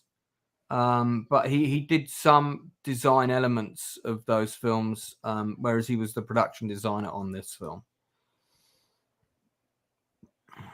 Nice, yeah. So your first instinct is grab a piece of wood with some nails in it, so you can beat this alien. That's literally the beat stick in the trailer park. Standard weapon of choice. Homemade self-defense. Can't beat it. Yeah, where are the guns, man? Oh, it's California. That's right. This alien's a bad shot. Dude, seriously, like not to shoot straight. You may say what you want about a trailer park, but one thing you don't want to do is go to a trailer park trying to start trouble, because every one of those trailers has guns in it. Every one of these rednecks is just waiting for an excuse. I thought the laser stuff in this looked really good. I like it when Centauri blows he blew his arm off. Yeah. Yeah. But it kind of redeems him a bit as well, because he's put this kid in danger, but he does actually go out his way to save him, risk his life. Zando Zan, yeah. And like Andrew said, it would have been kind of dark if a bunch of bombs came out, they're all having shotguns. They're lighting up that alien. They do that thing as well where like every time the Zando Zan's around, you can smell it. They stink. So they actually don't stink. They smell like bubble gum. Yeah. It's a very delicious smell. Oh, is it? Oh, no, I must have missed that key. Smell like cookies. It smells like chocolate chips. What's going on? Wait, it's still alive. Yeah. Oh God. Yeah, and I'm guessing all these like hand, even though it's been severed, which is interesting. There you go. That's a great skill to have. Every school kid knows Zando Zans are dangerous. Zando Zan. Yeah, you mentioned the smell. Do you think it smells just like the Thing prosthetics did in that scene where they're all holding the nose? Smells like freaking rubber and Vaseline. Probably not as bad as that. I like the way the body burns up, and so that that's good, because now there's not a dead body of an alien in the trailer park for the next day. It's like vampires. Vampires like clean up their own evidence. Yeah. Damn. But they probably just smell like like greasy pencil erasers. That's probably what these prosthetics all smell like. You can see that this scene was definitely shot roughly around the same time, because Lance Guest has not got the unconvincing wig on. Yeah, as the beta in this shot in his genitals. Yeah, there's the main hero's motivation though. Centauri's dying. It's great the way he's always got that slightly different expression for playing the beta. Really good performance from Guest. I just can't compliment him enough in this. I also like. You think that this guy is like, trying to save face, like it's just a scratch, I'll be fine, and he's like obviously in trouble, but he's telling the truth. He is fine. Yeah. He's totally cool. He's like, I'm a fucking alien, bro. I get shot all the time. Don't worry about me. Well, I don't know. My take on it is he knows he's in trouble. He knows he's in trouble, but should have died. Doesn't want him to worry about it. Yeah. He should have died. It would have made it more emotional. I thought, Look at green blood. I thought it was a cop out. When I won't get into it, but it is a bit of a cop out in my opinion. Well, let's talk about it when we get to that scene. But I know what you're saying. It distracted from the emotion a little bit. Yeah, no, because I was kind of like, oh man, I actually feel bad. I don't. So Centauri slumps at the wheel, comes back, and of course the place is not quite in the same state as we left it earlier. Crater in it. It's a bit of a shit heap. There's bodies everywhere. People are running around. Let the bodies hit the floor. Now, the person who planted the bomb, one of the things in the movie is I don't think we ever see them get their comeuppance, do we? You better stop sharing. Yeah, I think we'll hold it there. Yeah. Oh, look how fast that was. But yeah, the bomb planter, I don't think we never see what happens to them. I guess they're assumed to escape or go off on their little space moped or something. Yeah, so this scene actually, when I was watching it in the cinema, I was a bit like, oh no, Centauri. Still. Yeah, it didn't kick me in the ghoulies as hard as Spock's death, but it kick me in the ghoulies. It definitely whacked the left nad. I'm gonna walk out of Schindler's List and be like, that movie really kicked me in the ghoulies. I like to having Centauri's dying, you're still talking in third person. Do you have Centauri's money? Like, dude, you can't say my money. Centauri sad. Well, now that he's dead, that's still his wallet. He's not going to need it. See that costume? It's so Wrath of Khan when you look at it. Yeah, it's this dude's line that makes it all a throw off. He should be like, all right, get some rest, buddy. And like close his eyes. We'll catch back to you later. Because apparently it's normal to know that these dudes. Nah, he'll be fine. Girlfriend. It's funny how he just dies, just like it's it. No witch doctors. I'm not dead. I'm just sleeping. Just resting my eyes. Leave me alone. I called the witch doctor. He said. So we cut back to Earth, and the Beta is getting some weird sensations in his ears. It's Catherine Mary Stewart fucking trying it on with him. That's why. Yeah. That's what we call it. A little moth. Senses she's close by. He's got his baseball bat. Oh, that's right. There's the moth by the window, and he can. The moth don't care when it sees the flame, baby. I can't help it. It's so beautiful. A moth walks into a podiatrist's office. That's one of my favorite jokes of all time. Yeah, Desert Phoenix mentioned Ready Player One, which has got a lot of similarities to this. I thought the book Ready Player One was amazing. I thought the film sucked ass. I heard, a lot of people. Yeah, the film's a little weird. I recommend the riff tracks of the movie. It's very funny. They do have a cool scene of a xenomorph bursting out of Goro's chest, but yeah, I mean, all the stuff in the movie is just weird fan service, and it seems like all pop culture stopped after the 80s, according to the movie. I like this scene. Go back to sleep, Lewis, and he's trying to fix his hearing, so he has to take his head off. And great little shot, great little effect.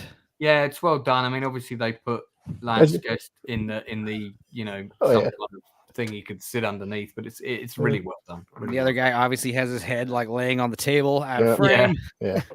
I like the way he turns his head round so he can see the spaceship landing. Another Xandozan, and then he does this. This is cringe, where he's like doing the Picard head on the hand thing.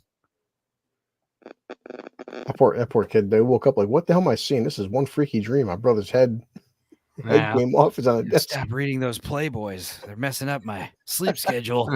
I think he does. He's got a line where he says that. Got to stop reading Playboy. Yeah. So now we go back to Rylos and Alex Rogan being introduced to his Gunstar by Grigg. It's all a pretty cool scene. Yeah. Again, I like the costumes, like the helmets. Gunstar looks awesome. Even now, I still think the Gunstar looks good. It's a great name too, the Gunstar. Yeah. Well, he's trying to say that the advantage they have is that Zerd thinks Alex is dead. So what I don't understand is they give Alex all the credit, but it's like, dude, Griggs is your pilot. Yeah. You Yeah, know, but- he's doing most of the work. But it's part of his racist culture where they're not allowed to take credit for anything. All right. Mm-hmm. That's covered in the sequel, though. They're We'll talk very about selfless. that. Yeah. I like the fact that he's actually jumping at the chance to go into space battle despite being fucking outmanned. It's like his one ambition. I love it. But he's still quite nervous at this stage. The bicycle tires on the uniforms. Oh my god, that's right. Their necks. It's like it looks like a bicycle tire. It could well be. It's interesting that the graphic that comes on the screen, that's very similar to the kind of computers that Cameron had in Avatar. You know, where everyone's got like frames and there's a computer. There it is. There's his laugh, Luke. Stay on target. Going through all the weapon systems. All there's Death Blossom. Don't touch that. Yeah, the rotating chair. Come on. Never touch the little red button. Yeah. Yeah, Men in Black probably ripped this off. No, wait. Comics. The comics come out before this. I mean, to his credit, though, Centauri made the game pretty damn close to the ship's controls. So, yeah, that was the point of training him. Yeah, he remembers what all the tricks he learned from playing the game so many times, and it helps him in the battle. Yeah, Men in Black was not out before this comics or the show. Death is a primitive concept. Yeah. It's like going off into another dimension. I do like this bit, how many starfighters are left? One. Counting you? Just one. That was the clip that they always showed on TV with the review shows, was this clip with him getting ready and then launching. And It's still a great line. How many are left, including yourself? Yeah. One. I like it because it's like a dark bit of humor, but at the same time, it makes you scared that he adds tension as well and suspense. And Greg is like, he's just all constantly positive. He's like a life coach. He's like a life coach in your spaceship with you, saying, "Be positive." I've always wanted to face some possible odds and maybe die. Lord. It's just one of us. I love it. It's just us fighting the whole fleet. Isn't that good news? Yeah. It's like, no, it's terrible news. He's like, it's gonna be a God, I slaughter. love him. He's like, that's gonna be a slaughter. That's a spirit. No, not slaughtering them, slaughtering us. So they put these rotating D&D dice out into space, which are sort of like targeting, things. And now he has his whole Luke Skywalker moment with the gun. I can't quite get the controls. Then again, the rotating chair is very Millennium Falconish. It is. He takes his gloves off, so we know the gloves are off. Literally, he means business. Don't fight the chair, bro. Well, we'll show a couple of seconds of this bit. The chair always wins. Yeah. I mean, graphics are perfunctory, but it all works. Better stop that there. That's like he calls him a gung ho iguana. So we've cut back.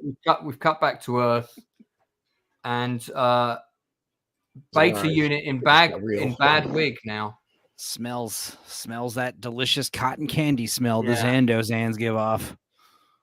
Yeah, I think the second Zandozan scene was probably what they added, maybe, with this. Although the whole "I love you, Alex Rogan" line that's another line, man, that gets me in the feels. This poor robot guy, like, I'm an interdimensional robot. And I'm sitting here helping a guy put up a damn trailer park antenna. Like, this is what I'm reduced to. Oh, I thought you were literally coming out and telling us all you are an interdimensional robot there for a moment. Yeah. We'll make a Catherine Mary Stewart back on screen. Sorry, just my heart skipped a beat for a moment. Love it. Man, I had a huge crush on her. She's a babe. I mean, I think we all did. That reminds me, dude, we got to do a Chew the Fat on Can't Buy Me Love. You know, the Patrick Dempsey movie? Of course. Yeah, we'll pair that up. We'll pair that up with something. I want to do a wee watch of Night of the Comet. That's been on my list for a long, long time. But count me in for that. Yeah, that was a fun movie. That is a fun movie. I've got the vinyl to that. You guys need to get on Discord. We can watch something. Oh man, Another platform. Trust me, Discord's worth it. Tell him, Chris. Ashton Gray, I don't understand who the audience for Ready Player One is supposed to be. It's full of kids making references that kids don't get. Right. The answer to that is self-entitled wankers is the answer to it. It's because kids are like, they always like the retro stuff. It catches on in the future, right? Yeah, that's supposed to be the premise, So the Zando Zan manages to stop an impersonated policeman. That's a felony. Ooh, he's gonna get in trouble. The damn cop. Hey, hey, Adam, let me know if you're up for 2 Saturdays time. Yeah. Next Saturday, I'm not doing a watch party because I'm having a dinner party at my house. So nice. Yeah, wish you guys could be there. But I might do one on Sunday night. So I may do one on Sunday night. Same time it would be. He may do one on Sunday night, which will be your Sunday 5 o'clock East Coast. Good conundrum. He's like, we have to get to the turrets to knock out the fighters, but then get to the fighters in the turret. Like, it's a suicide mission. We're gonna hide in the asteroid. I don't want to sell my Thunderbirds models, mate, but I am going to do some auctions of film posters at some point. When my gas bill arrives, that's when I'll be doing those. So you can help me pay it. Yeah, that's going to be a problem. Like a lot of people do that stuff where they like do packages and crowdfunds. Like for instance, the drinker page. Somebody won some contest and they got some kind of prize, like a DVD John Wick copy, and the guy lived in England, and the international shipping was like a pain.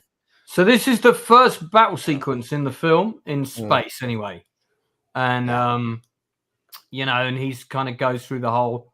I'm a bit nervous and don't want to fire the rockets and all of that. And at first, I like that they give him a moral compass in this scene. He doesn't want to kill him. At first, he hesitates because he knows if he shoots him, he's going to kill him. He knows it's a person. And but Greg is like, yes, but keep going, life coach, all of that stuff.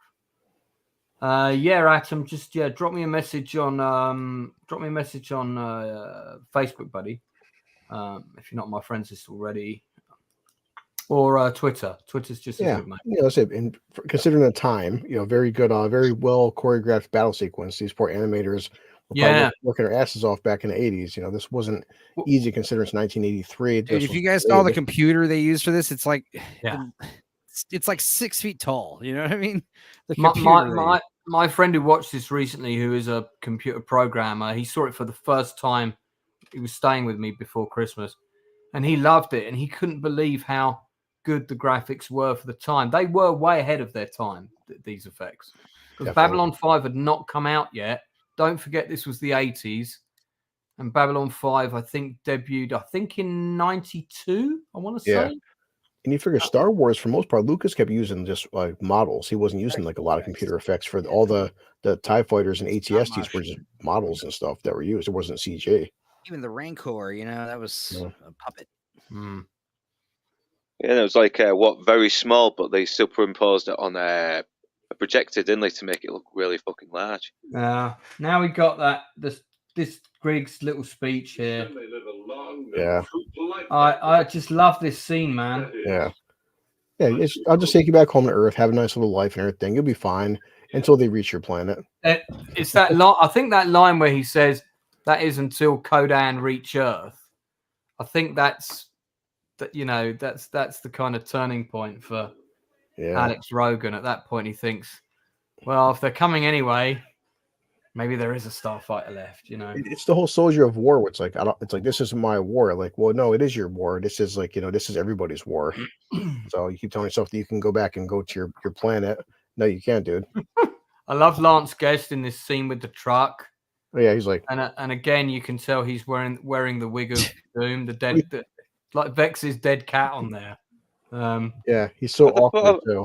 Have they put a little bit of makeup on him to make him look a little bit less human? Yeah, he has like a plastic sheen. Tony Down Under, mate. Welcome to the channel. Not seen you in the chat before. Great to have you here. Absolutely, mate. It's absolutely worth watching. The link is down below. We're watching it from that link now. It's quite a high res. I love this bit where he laughs here. It's like Spock attempting humor kind of thing. Kind of reminds me of Data when he was trying to laugh. Yeah. Oh, yeah. Absolutely. Yeah. Absolutely. And I don't think that episode of Next Gen, or I don't think Next Gen had even happened yet. No. It's a couple of years away. Yeah. This has unfortunately been blocked in some countries. Though. I've tried. One of my subscribers who commented on my video. I sent a link. She tried to watch it. She couldn't watch it. And sorry, Lindsay Wise. Sorry, Lindsay Wise. The film is widely available though. I think you can buy it. Yeah. You've got YouTube Prime. I think it's free. Yeah. I think she mentioned she was hunting down for it but couldn't. Right. Yeah. It's out there. So we're back out in outer space. You sail the high seas, you'll find it. Yeah. Go to the place where it says "Here be monsters." 6,000 kids. That's obviously him in a dress. Oh yeah, yeah. It is. Him and his wife. He played both parts. Yeah. Did he do both parts? He did both parts. Yeah. He just said he had 6,000 kids. What the hell? It's like Frog Spawn, I guess, when they make it. It's like but only 2 or 3 make it to adulthood. It's very cruel. Yeah. It does humanize. Yeah. It does humanize him a little bit though, because it's kind of like this battle-hardened warrior wants to go against the impossible odds, but he's also a very kind, humble family man as well. It makes you like him more.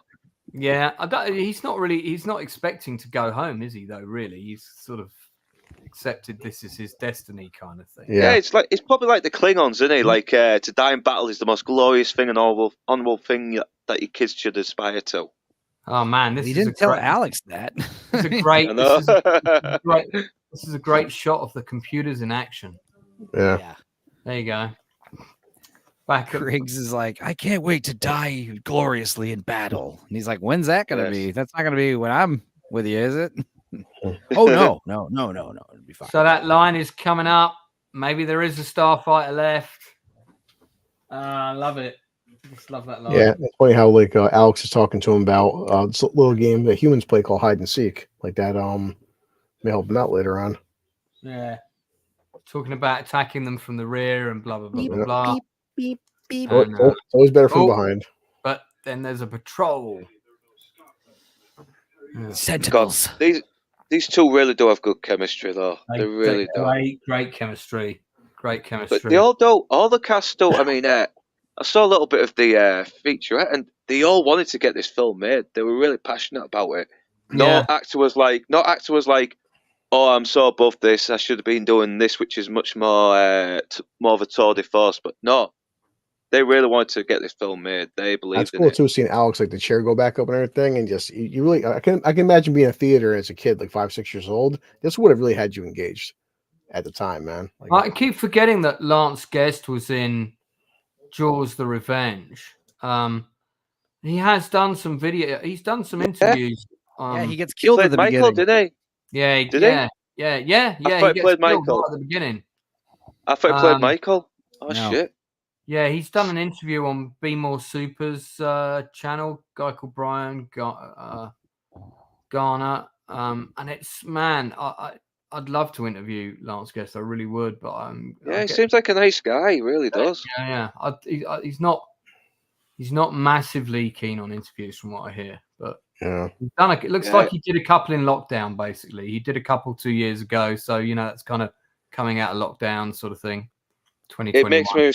It does make me respect him a bit more. Like he just wants to live his life privately now. And well, he's a drama teacher, I think. I think he's a drama teacher. Yeah, I think he's a drama teacher.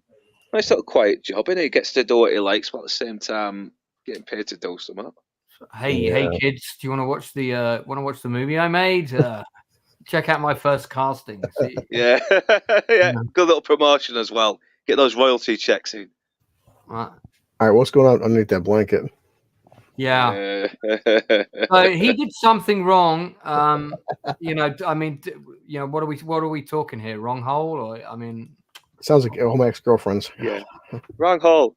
I think I think he's like, not going along with it. She's trying to get frisky, and he doesn't know what he's doing. Hey, I think Retro must have just finished her stream because. Retro nerd girl. Hello. Hey. Okay, guys, Hello, you're best behavior now, please. You guys were the ones talking about all that other stuff. Blanket time, not me. Yeah. I was wrong behaving. Sick This is bastards. what happens when I spend too much time with Chris.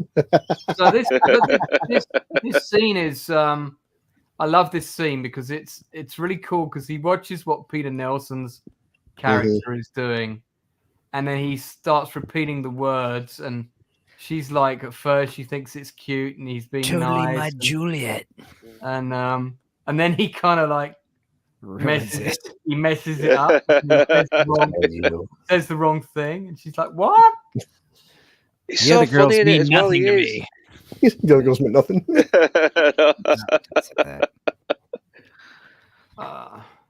Yeah, Eh. she gives him a wallop. Meanwhile, the Zandozan, dressed as a policeman who looks weirdly like Richard Lynch, but it isn't him, arrives. Oh, yeah, and this is when he realizes this is not... He overhears the conversation. Now he's got to go and report. But why did he shoot the beta? Because then he alerted the beta that he's there. He should have just turned right around, ran out to the ship. He was probably trying to terminate the beta, wasn't he? Still. I like how it's so casual. He's like, game of beta. He hit shot. He's like, look, see? Like, all matter of fact, like, he's trying to comprehend you're a space robot. This is a good example of exposition done well. Like, it's an urgent scenario. He has to explain very quickly to Maggie what's happening. Yeah. She's either going to buy it or she's not. She buys it. If you look at the girl in Peter Nelson's arms when he goes, "Hey, where are you going with my truck, Rogan?" She looks really unimpressed. She's like, "I'm waiting down here. What's going on?" I've had better. Getting your truck stolen. I don't like the fact that he comes clean so quickly. Like, they don't drag this beetle out too much either. There's no which is need, good. is there? There's no need. Yeah. That'd be a whole 2 episodes if this was a miniseries. So now the Kodan Armada this is at the moment that they're breaking through the gate, and their fleet's going through. I always thought this sequence was pretty cool. I still think it looks all right. Yeah, it's almost over, man. It's the effects of flying by. It's a bit like the Die Hard script. There's not a lot of waste. There's very few scenes where in fact, I can't think of any scenes where you could lose that. Right. Yeah, but like you don't get overly drawn over sometimes explaining too much. Definitely gets in the way. I'm sure there was more stuff with Peter Nelson, and I'm sure his part was a lot bigger. Definitely, there was some stuff that was. We want to call back to what Enzo said earlier. How they start speaking English? Okay, he's got a button translator. Give it 2 or 3 lines. You're good. Move on. You don't need a whole half-hour explanation of why he can understand English. This little ship that this guy's got. I'm pretty sure Retro has one of these spaceships in her back garden for going up to her space station. So this little cool pod ship that he's got. I love the design of this ship. It's like really like compact and tiny. Is that the way Simon says all those buttons? There it is. You're gonna fizz that. That's the shot I wanted. Anyway, we'll stop that. I'm worried this is going to get flagged quick. Yeah. So this is that whole sequence when the message starts coming through. The Last Starfighter is. Well, obviously he's dead. What weird pectoral muscles they have. Yeah. Well, they got a gym on board. It's a big ship, man. Yeah. Retro. I knew you would love that little spaceship. Yeah. R.I.P. Beta.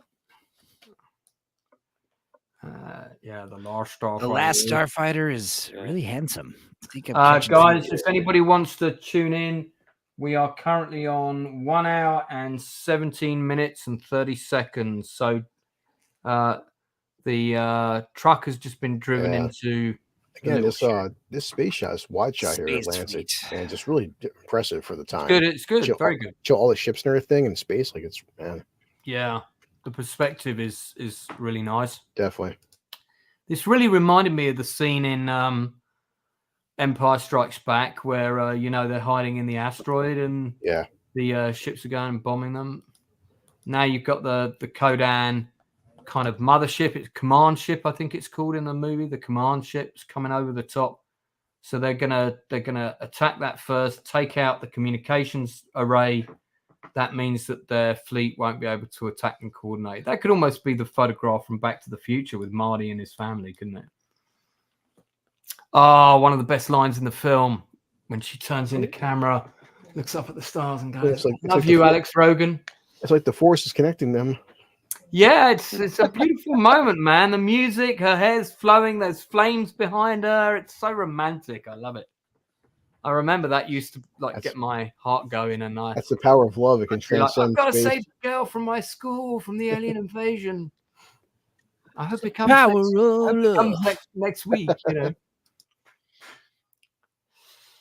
Yeah, She's kind of love her character as well because she's like real calm and fucking supportive. She's always there for him. I mean, she can't have a go at the beta now, can she? Because he's just blown himself up. So all she's got going for her is to believe that what he said is true. But she's seen him get fucking shot, so she's got to believe him. Yeah. Uh-oh. So it's all going a bit hairy on board the command. So I'm the king of Rylos. This is, by the way, this is a simulation of what happens to Luke at the end of the night in a pub. Mm-hmm. Yeah, he's dragged out. I'm the Emperor of Rylos. Sure you are. Say one more drink. I'm not drunk, right, you bastard. So he's going in for the attack now. It's kind of a bit of a Death Star run sequence in miniature. Takes out the communications array. Torpedoes. Then, fires 4 torpedoes at the mothership as well, and pretty badass. Where they damages the bridge. That's a bit like the last Star Trek space battle game I played. Second turn, I had the big ship. It took a bridge hit. Was that knocked out for a turn? Then it took another critical hit and lost the warp core. That poor alien. That shot with the eyeballs was cool, wasn't it? Yeah. Oh, they're all like moving around on their own. That hurt. I think there's another one of those later where somebody kind of dies at a console. Yeah, it's like 2-4. It's like 30 ships on screen right now.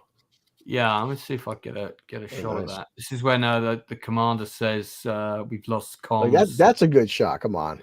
Yeah, it looks all right. I like these perspectives of the battle. You get it. You can follow who's where. This is not like a J.J. Abrams sequence where there's 500 ships flying around and the more stuff oh god, I hate that. The more stuff you pack into a shot, the less engaging the shot becomes because you can't follow shit, so the dramatic stakes are minimized. That's why the space battle in Wrath of Khan is one of the best ever committed to TV. I like how he's breaking down Death Blossom, like, it can kill us all, and we should already be dead. Screw it. Death Blossom, or also known as Lance has had an Indian, is about to occur, and he's getting ready. This is gonna hurt. I wanted to show Death Blossom, but I can't. No, there's too many shots of him racking his knuckles. Wow. Yeah, the shot of it when it's all open and set is now it goes right down in the middle of the row of the ships. Yeah. Shooting one above and one below every other shot. Yeah. Rubber twirling towards freedom. Cool. The way the ship is just coming out and everything. He is piloting his ass off, man. Yeah. Luke, I can't believe they didn't put that song in the film that you just created there. It's off The Simpsons. Death Blossom is my favorite. Yeah, I thought the tiny spaceship was your favorite. When it comes up. It's so dense. Yeah, isn't that Rick? Somebody from Star Wars. It's so dense. It's so good. It's dense. How many ships are there? Well, this is cool because it's the stakes still feel. You don't feel like there it goes. He could get killed at any moment. You still feel. Like, should I do is wait for it. Wait for it. Wait till they surround us. Go for the Death Blossom. No. Yeah, Matt. I tell you what, that's like one of them fairground rides that like spins you around and stuff. You'd feel Gravitron, baby. Yeah, you'd feel pretty ill. Puking his brains out afterwards, like. I might be a few seconds off because I've already just passed that bit. I'll pause it for a second. That's why I was doing the whole swirling bit. I've got it running on 2 screens, Yeah. and they're both started at the same time, and they're now in 2 totally different places. So happens. Yeah. I'm synced up with the version you're sharing, so whatever. yeah. Yeah. Death Blossom induces. Yes, we whiplash. did, didn't we? PTSD. You're gonna do his dumb laugh. Rick McCallum. You're right, Rick McCallum. Yeah, Whiplash, fucking bloody J.K. Simmons pops up and shouts all the aliens to death. So we cut back to the command ship, and Ramming speed. the Gunstar is now has to wait to charge up its power because it's dead in space. Grigg is doing his let me find the blue wire to connect the red Exactly. It's just wire. like he's only got 3 fingers. And they're pretty chunky fingers at that. It's like the Thing. I only need 3. And yeah, it's like, sir, the mains are back online. Bless you, Scotty. Go Sulu. I'm sorry, that's a different film, but you know, it's the same moment effectively. 18 people watching. Thanks for tuning in. Don't forget to subscribe and like. Check out my industry interviews. I am talking to Ron Howard in a couple of weeks. Not Ron Howard, sorry, Ron Underwood. I'd like to talk to Ron Howard. He's not available at the moment, but Ron Underwood, who directed Tremors, is going to be on the channel. Yeah, Tremors, City Slickers, which is it's a favourite, man. That's another good that's another feel-good film. And and Retro, that special guest we talked about, also will probably be dropping in. So some surprise guests coming.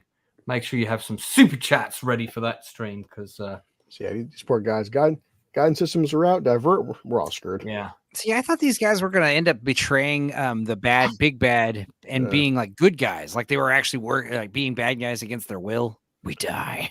Yeah. So they just kind of like collide with the planet and die.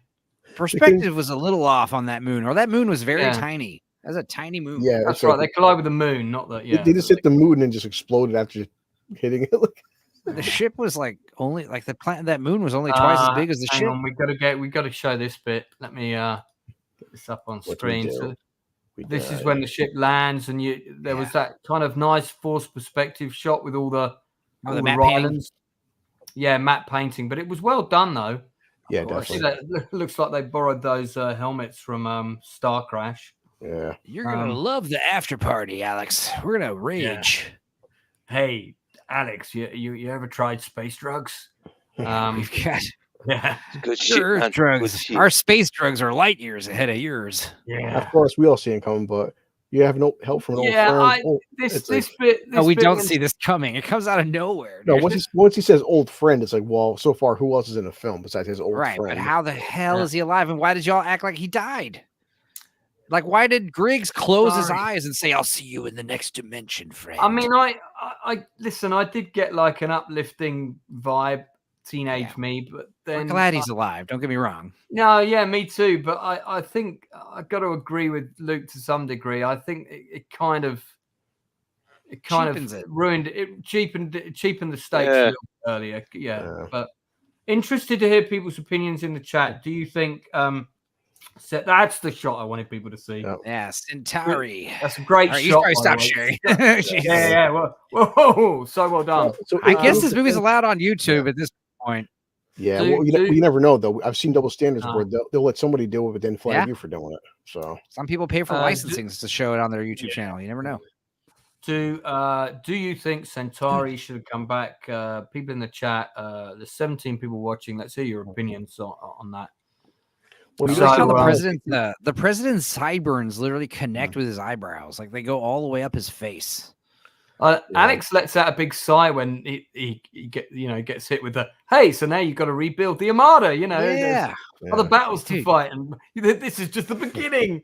And this is where he starts getting his rocks. Yeah, it's like going into UIL championship games, or marching band contests. You're like, all right, you did it. Now we go to state. and then nationals. It's like, wait a minute, it's not over. Yeah. It's like, no, it's just starting. You're like, no, why did I do so well? Well, I I say, thought- like, I do like So Centauri tells Alex, he's like, stop thinking human. You know, we cut Okay. back to the trailer park. Peter Nilsson's looking upset because his truck's been destroyed. Yeah. And she's just about to say something to the mom about where Alex is, and Retro was very happy that Centauri returned. I mean, you know, I do love his character. He is awesome. Well, it's good that you know, Yeah.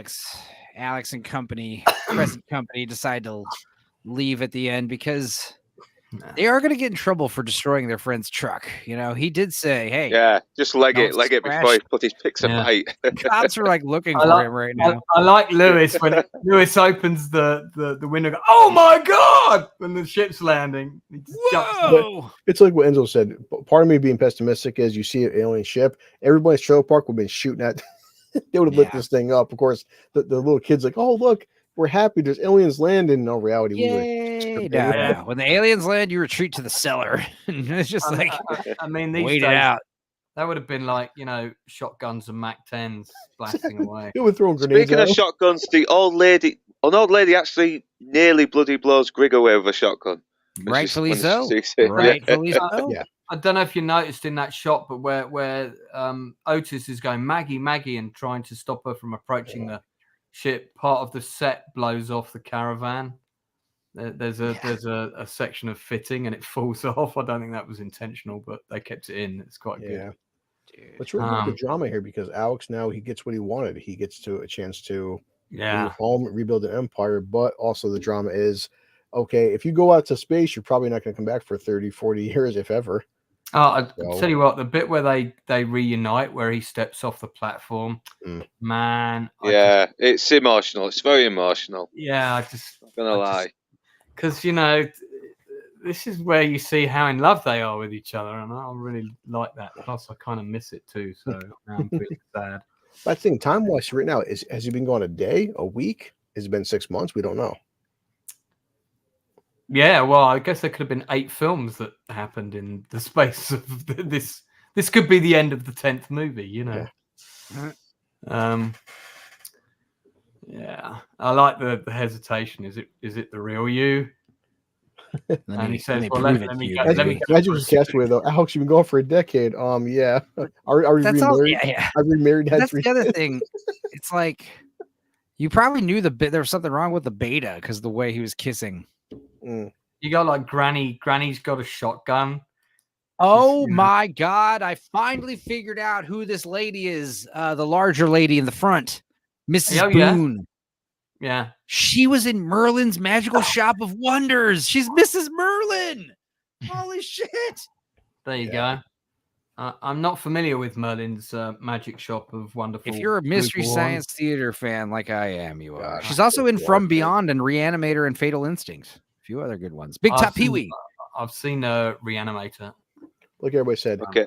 everyone's happy to see Alex. Everyone's cool to see Alex. The second they see his friend, Yeah, no. Oh Jesus, Enzo! Adam knows. Adam knows about Matt Merlin's Magical Shop. right there. See, Yeah, I love that. I love. and he's like not bothered in the slightest. He's like, hey, all invaders must die. All right, you know. Hey, I don't care who you are, where you're from. You gotta. He gets very formal. He's like, "Hello." Do you remember that? Hello. Mrs. I like what he Boone. says to Maggie as well. A very large pleasure. Why did she lick her tongue before looking at him? Because he's introduced to Maggie last, I think. Yeah, and he says a very large pleasure, which is a joke I could use in a review because it sounds Good thing very. they It sounds like an arousing joke. It does. Only to you. I like how they have handshakes. A very He's large Yeah. pleasure.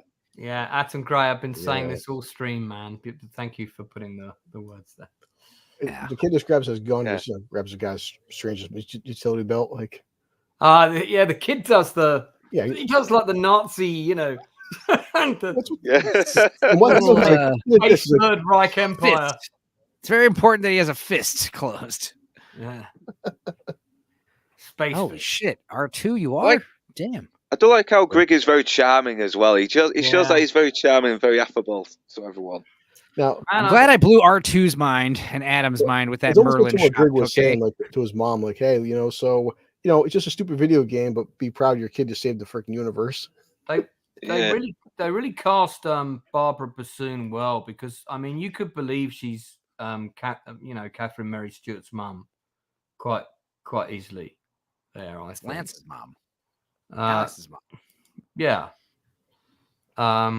Now, so he wants to bring Maggie with him. Sorry, it's Alex's mom, but you said that they're all related, so I guess that's here's what I mean when I say androgynous. You could face swap these two characters and they would still like be a attractive couple. You know what I mean? Yeah, I see what you're saying. Yeah. I'm gonna do it on trying not Photoshop. to I'll prove you imagine all that. wrong. I'll share it on Twitter later. All I right. do see what I you're am saying. trying But not stop to. ruining my childhood.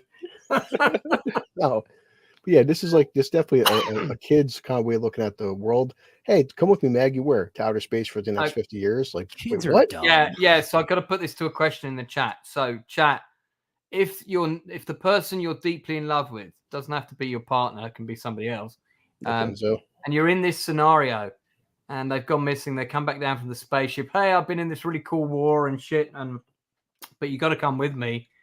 We're gonna have space adventures. Put yes in the chat if you're going on space adventures with the love of your life, or no, you're crazy. I'm breaking up with you, and I'm going to have a normal life here on Earth. I mean, just put And no. yes, we write prove that whole conclusively that it is the loved one. It's not some kind of shapeshifter tricking you. No, that's the next stream. Yeah. When we do the thing presented by the Muppets. All right. Yeah, so no one's jumping in. Can't wait. I'm disappointed. Well, that was one of the big regrets Steven Spielberg had with Close Encounters of the Third Kind, where it's like Richard Dreyfuss leaves in the end. And then Steven Spielberg had kids and grandkids and realized, like, no, he would never leave. Why would you leave? You got kids and shit. No. Well, I think he's expecting to come back, but I think he knows the kids are with his wife, and he's lost them for the moment. So he's got to see the journey to the end. Granny. It always takes the grandma to talk you into it. Yeah, okay. grandma. Grandma knows best. I'll just die alone in an RV. It's okay. I don't need anybody. This moment where it makes me shock. So yeah, when she decides, I'm gonna go with you. How can you not fucking love that? Later, man, Granny. I do. Oh. The music swells up. It's God. Make sure you trailer park people take care of my grandmother. She's all alone now. I'm abandoning her. Bye, everybody. Bye, terrible people. Bye. Oh, also don't breathe these fumes. They're very toxic to humans. They'll get you high. Merchandising plan in he's like, everybody's gonna know where Starlight Starbright is. Yes, sir, man. They're gonna come here and buy T-shirts from all over the country. Yeah, dude. Yeah, that would be cool in the sequel, the requel, like the Starlight Starbright trailer plaza. It's like great soundtrack. The A Million Mile. Only Atom Gray of the people in chat is. Oh, okay. Desert Phoenix is up for the Billion Mile High Club. Hell yeah, dude. So look right there. Yeah. So his younger brother, he's messing with the arcade machines, so that could be foreboding into some. That's the setup. I mean, yeah. So, okay, so the films ended before we talk sequel, prequels, and should there even be one? Yeah, shot of it going off into space. Starbright. I love that end shot. Show it. Out of 10, people, what would you give this movie out of 10? Blue collar. Because Star Wars. Sorry. I mean, to me, it's a 9 out of a 10, and I can understand people's skepticism being an adult, but I imagine watching a film like this when you're 4 or 5. And as I got older, I watched it with my teenager. My teenager loved it, and like I said, the first thing my kid said was, "Dad, so where's the sequel?" So. It has a charm and optimism that the original Star Wars trilogy had, and this has been a problem with the whole the sequel trilogy is that everything now is so fucking pessimistic. It's so dour, and that's what this was back in the 80s and 70s and 90s, where people like, hey, it's like you could be a guy that just plays video games, and maybe one day you can save the universe, and you believe in love and companionship and fun. Exactly. It's like don't we miss characters just being hopeful and bright? I mean, come on. Yeah. It's perfect. Yeah. And also, having you can be really good at video games and also have a girlfriend. Those aren't mutually inexclusive. Yeah. So Blue 9 out of 10 from I you. see 9 out of 10. Definitely. Penzo? Well, I would say taking into account that other movies like Star Wars and stuff don't exist. If you forget that those movies exist, you'd give it a 9 out of 10 easily. When you take into account other movies that came out before and after that kind of did this stuff a little better, I'd say a solid 7, 6, 7, 7, high 7. Northern. Probably an 8, and this could have been another Star Wars rip-off. It could have been another cashing in on the video game crowd that was big at the time, but thankfully it had some very smart writing, some good cast with great chemistry, and the characters are very well rounded, and all the video game stuff made great setups for incredible payoffs. Yeah, I mean it's definitely its own thing. I mean it borrows here and there, but I think it's its own movie. It owns its world, And I it really knows what like it is as well. I mean, It's not look, trying. Yeah, it's not trying to top Star Wars either. It's trying to just entertain. If this was made in a time where the special effects were flawless, and I wouldn't even be talking about the effects, I'd just be saying, don't they look great? It would.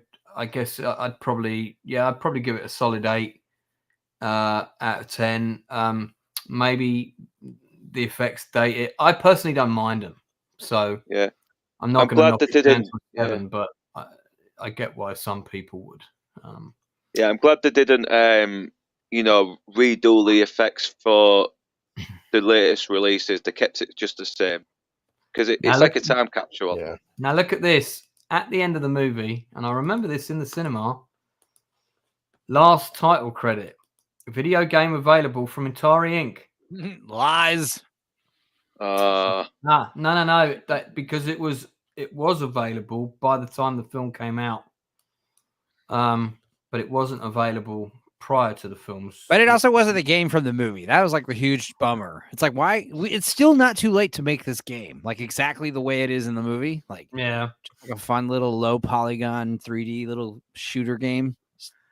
Oh, it depends though, man. You can probably have it out by the end of the stream. Yeah, maybe. Yeah, really. It never came out. There was a game, but I just I wouldn't be surprised if there already is like a fan game that is out there like it, and it's It would be cool because then you could get all the surviving cast members and still play them as their younger selves, like a couple of years after the film. Well, just to throw a hand grenade into this comment. In the UK, we had a couple of the actual machines.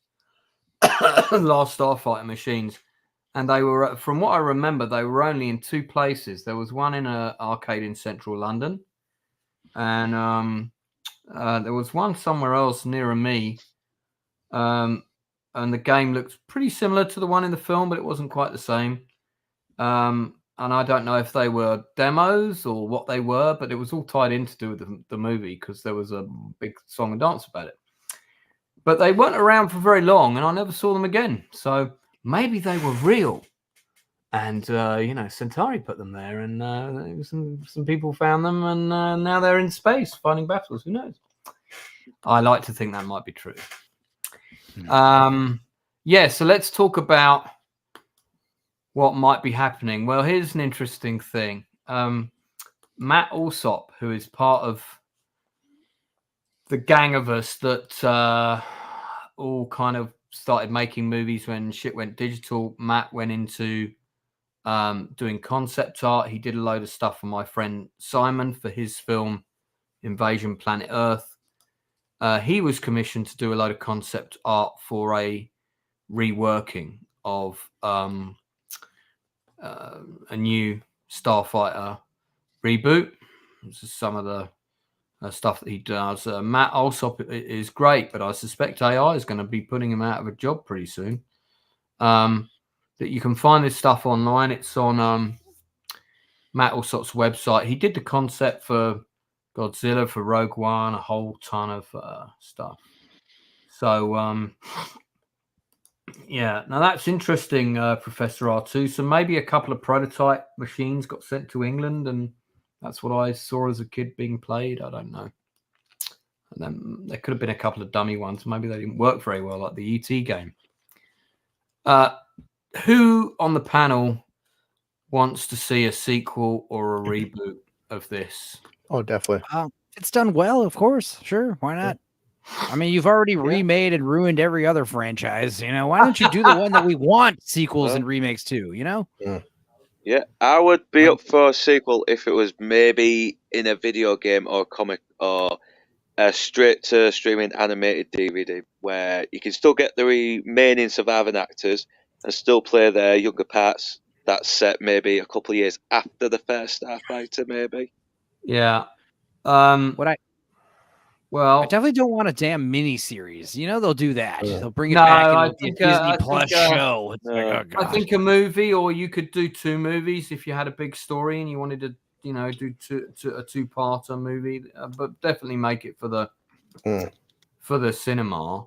But then it's also weird because you got the Last Starfighter. So if you have another Starfighter, then he's not the last Yeah. Starfighter. You know, there's new a concept. Starfighters. There's a the concept. new Starfighter. There you go. There's your title. Bam. There is a concept reel on YouTube which has those same images with some music by Craig Safran. But the big problem has been that there was a big rights issue for a long time because, as you saw at the beginning of the movie, it was a Universal Picture co-production with Lorimar, and Lorimar was bought out by Warner Brothers. So now you have 2 studios who both own the rights, and they couldn't come to an agreement. So that was one of the problems that ditched the idea of a sequel or a remake for a long time. It also got stuck in pre-production for a really long time. I don't know why, because I mean, a script for this would, if you did a proper sequel and it was written well, it would write itself. It's easy. It's the son. It's the brother. It's the younger brother is going to be your main character. Lance Guest, if he comes back and plays himself, is going to be like kind of he's going to basically play the Grig role. So he's going to be the teacher. He's going to be the tutor, or he's going to be the guy who's kind of rebuilding the league. And now he's old. He's no longer able to be to fit in the cockpit. You know, he could be overweight and do you know what I mean? That they could have some fun with that, actually, that he's kind of settled down and had kids in space with Catherine Mary Stewart, who thanks to Asteroid Space Cream still looks like she's 40. I think that was part of the ideas for the sequel / reboot. Like he's already got kids and he's passing on that knowledge to them. But like I said, it's still kind of in development, but I don't think it's happening. I don't think it is, to be honest. Yeah, we've lost a lot of the cast now. Yeah. It's a shame that they didn't make a sequel. It wasn't a massive financial success. It did okay, but it because seems to be the case with a lot of movies in the 80s, like especially John Carpenter's movies as well. You could have Not had big hits, Dan O'Harely could have been in it as Grig again if they'd done it straight away. Exactly. He died in 2005, didn't he? Yeah. So, Lance Guest, my namesake, is. I do find it funny when you go on. You see, this is what he looks like now. Yeah, he's really aged out. But he's in his 60s. What do you expect? It's been of course, 43 years. I never sort of, I mean, listen, man, I've aged terribly in the last 10 years. So, here he is. I'm getting there. That's him. Yeah. I mean, But he could be him. He could have been at war for like 20 years or something, and or with his cholesterol. Or maybe he's a general. Maybe he's a general. Yeah. There you go. I did hate Last Jedi, but Mark Hamill dropped 65 pounds for Last Jedi. So right, wow. As much I hated that film, he did. But Mark Hamill's getting pretty fat, and it made him slim down for that film. So not hard, guys. Yeah. It probably will be a lot harder though as well, because as you get older, working out becomes harder. But you get a personal trainer, nutritionist, and you spend 6 months. It's not that hard if you get somebody working with you. So he's just done something called Altered Perceptions. Has anyone seen this?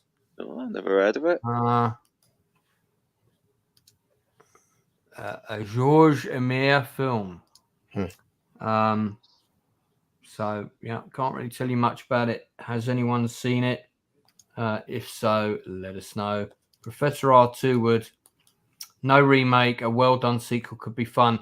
I agree. I think you could do a good sequel, make it about the younger brother.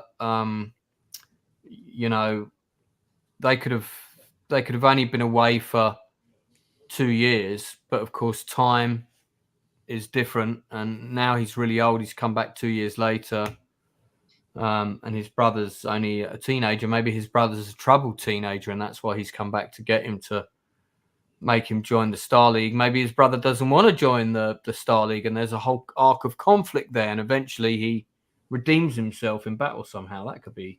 Yeah. You can tell I'm a writer, can't you? Yeah, that could be interesting. I guess. Well, guys, that's the last Starfighter. Oh, Eric Roberts is in Altered Perceptions. That's probably all I need to know. He's done some pretty interesting films in the last few years. Yeah, I mean, still really like the film. You know, I think we all wanted to kind of date Catherine Mary Stewart at one point or another, and I love that whole romance story as well. You know, guy saves the world, gets the girl. I mean, doesn't come any better than that, really. Yeah, I mean the plot is simple for the most part in the music and the themes, but it's a product of its time. But as a wise man said, that maybe we could go back to using a little bit old fashioned. Okay, so we'll do a little bit of trivia. At this point, I was hoping to have a photograph of Vex's face on a stick and wave it round on a pencil, but I don't have it. So, so the DeLorean car with its gull-wing doors and LaDorian that turns up as an extra car in Back to the Future 2 in the background during the street scene in Death Valley, or not Death Valley. What's the name of the town in Back to the Future? It's not called Death Valley, is it? Hill Valley, Death Valley. Sorry. So that's a piece of trivia for you. Anyone else got any other info trivia? Anyone? Bueller? Anyone? No. Anyone? I've already mentioned the Excalibur reference. The Excalibur reference. Okay. Yeah. Cool. All right. I think the guy who wrote it was working as a cabbie when he came up with the idea. I don't know. I might have got my references. Yeah. No, he's a cab driver. No, yeah. You're right. Jonathan R. Butel. So he also worked on Captain America: Winter Soldier, but his writing credits are. He's only got 5 writing credits. Last Starfighter. He did My Science Project. I love that movie. I just did a watch of that. We watched. Yeah, we got a. I think I said I wanted to do a Chew the Fat, but I want to do a double bill. I want to do that and another film together.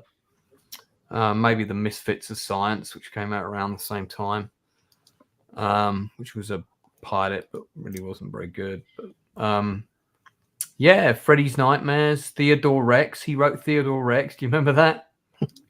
Yeah. The R-rated version, obviously. Oh no, Theodore Rex with Whoopi Goldberg. I was thinking of Cammy and the T-Rex. Oh man, Theodore Rex was awful. Isn't Theodore Rex basically a dinosaur detective? Is that? Yes, and it's like, so this is also right around the time that the Mario Brothers movie took place, was made. Yeah. So it's like this idea of like the future with dinosaurs. It's like cyberpunk dinosaur settings. It's super weird. It's like the Flintstones and the Jetsons combined.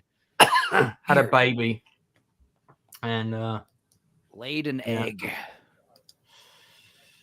Yeah. All right. Well, okay. Well, guys, that was great. Streaming wise, I am back on Tuesday for the Nielsen ratings. 13th of February is when the Ron Underwood interview is, which is a Tuesday. So Tuesday before Valentine's Day. Can't wait. And it's at the Nielsen ratings time. So we won't have a Nielsen ratings. We'll just have the Ron Underwood interview that night. Yeah. Cool. Now, I don't know how many co-hosts I can have for that because Drinker might be coming on.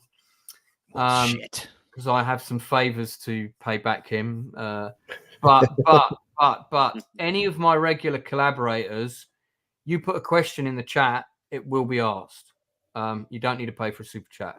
So Cool. But I might see if I can bring a couple of people in the end to ask your questions in person. But I think I'll have to just see how it goes on the night, because I don't want to freak the guy out because he doesn't do a lot of interviews. I don't want to have him overloaded. Then don't bring me on, Jesus. Exactly. Yeah, yeah. Damn it. But talk yourself out of it. I'm kidding. Anyway, you better bring me on, motherfucker. I'm joking. I'm just kidding. Listen, man, you guys are always welcome, except when you're not. Yeah, I'm looking forward to hearing. I love Tremors. God. I mean, listen, man. Monday, one of the things you can do, you regular collabs, because I will be. I do want to keep the faces on screen to a minimum, just because I don't want Ron to be overwhelmed.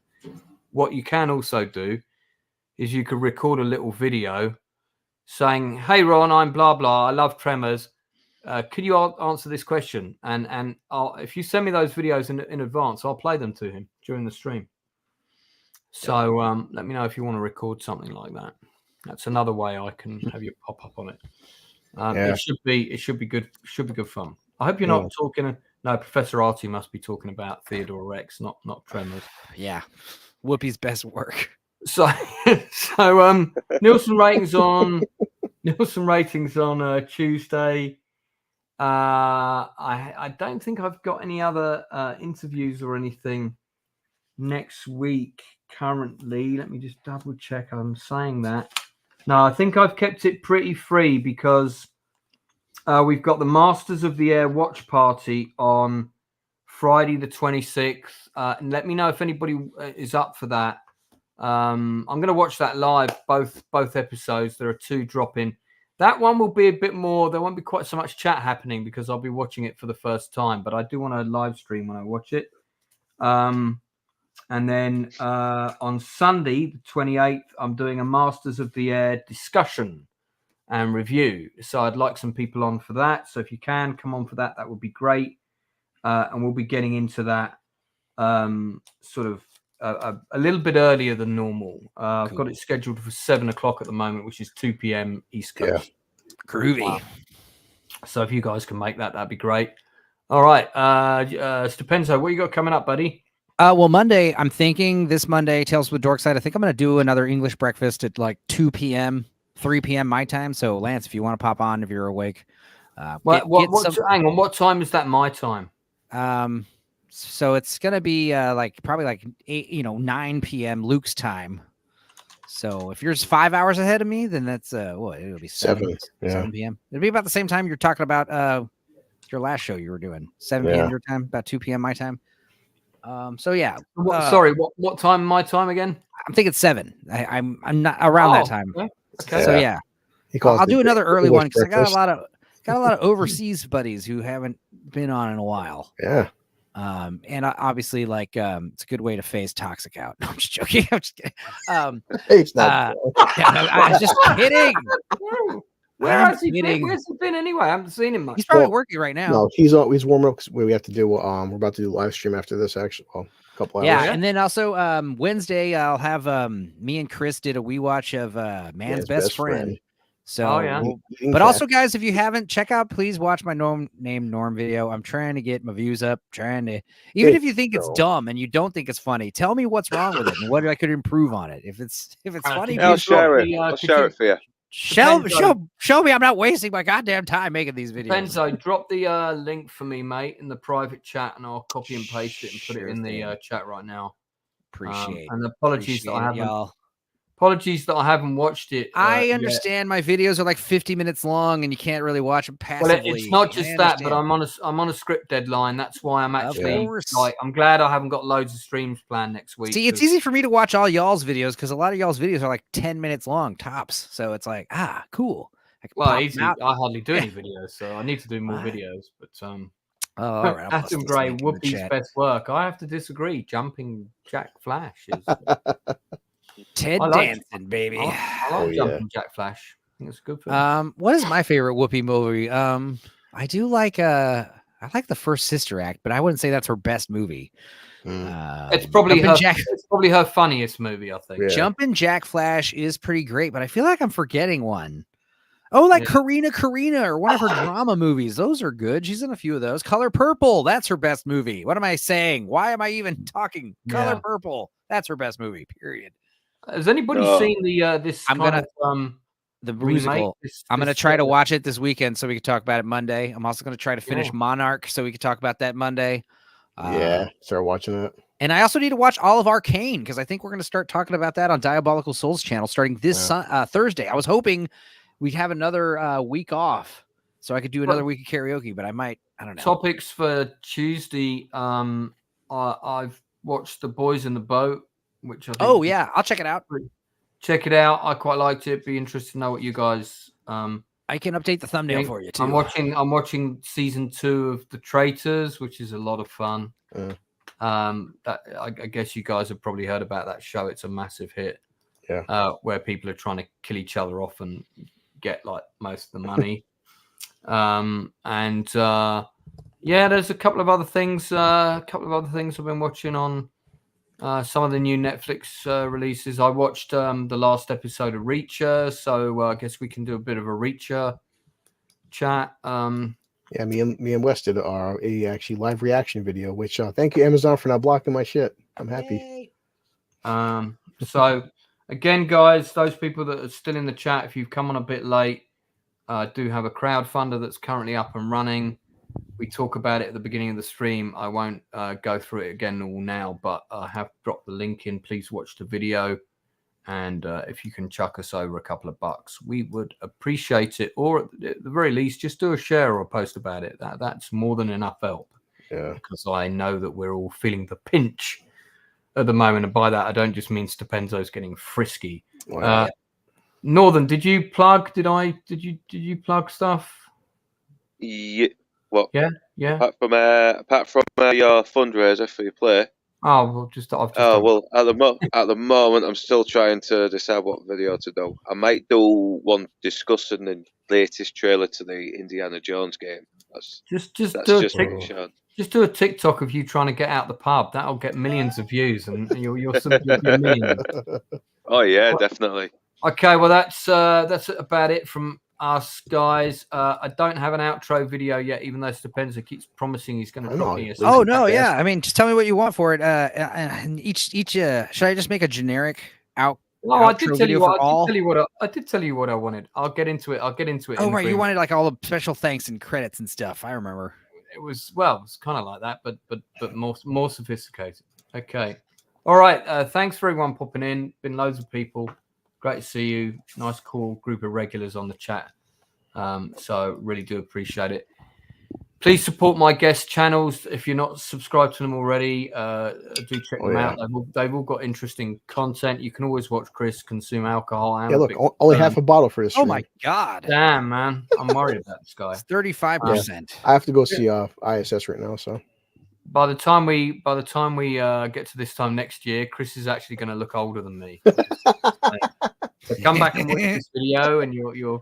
Oh my god! Especially with the stress. Yeah. On that bombshell, good night, everyone, and we'll see you again real soon. Good night.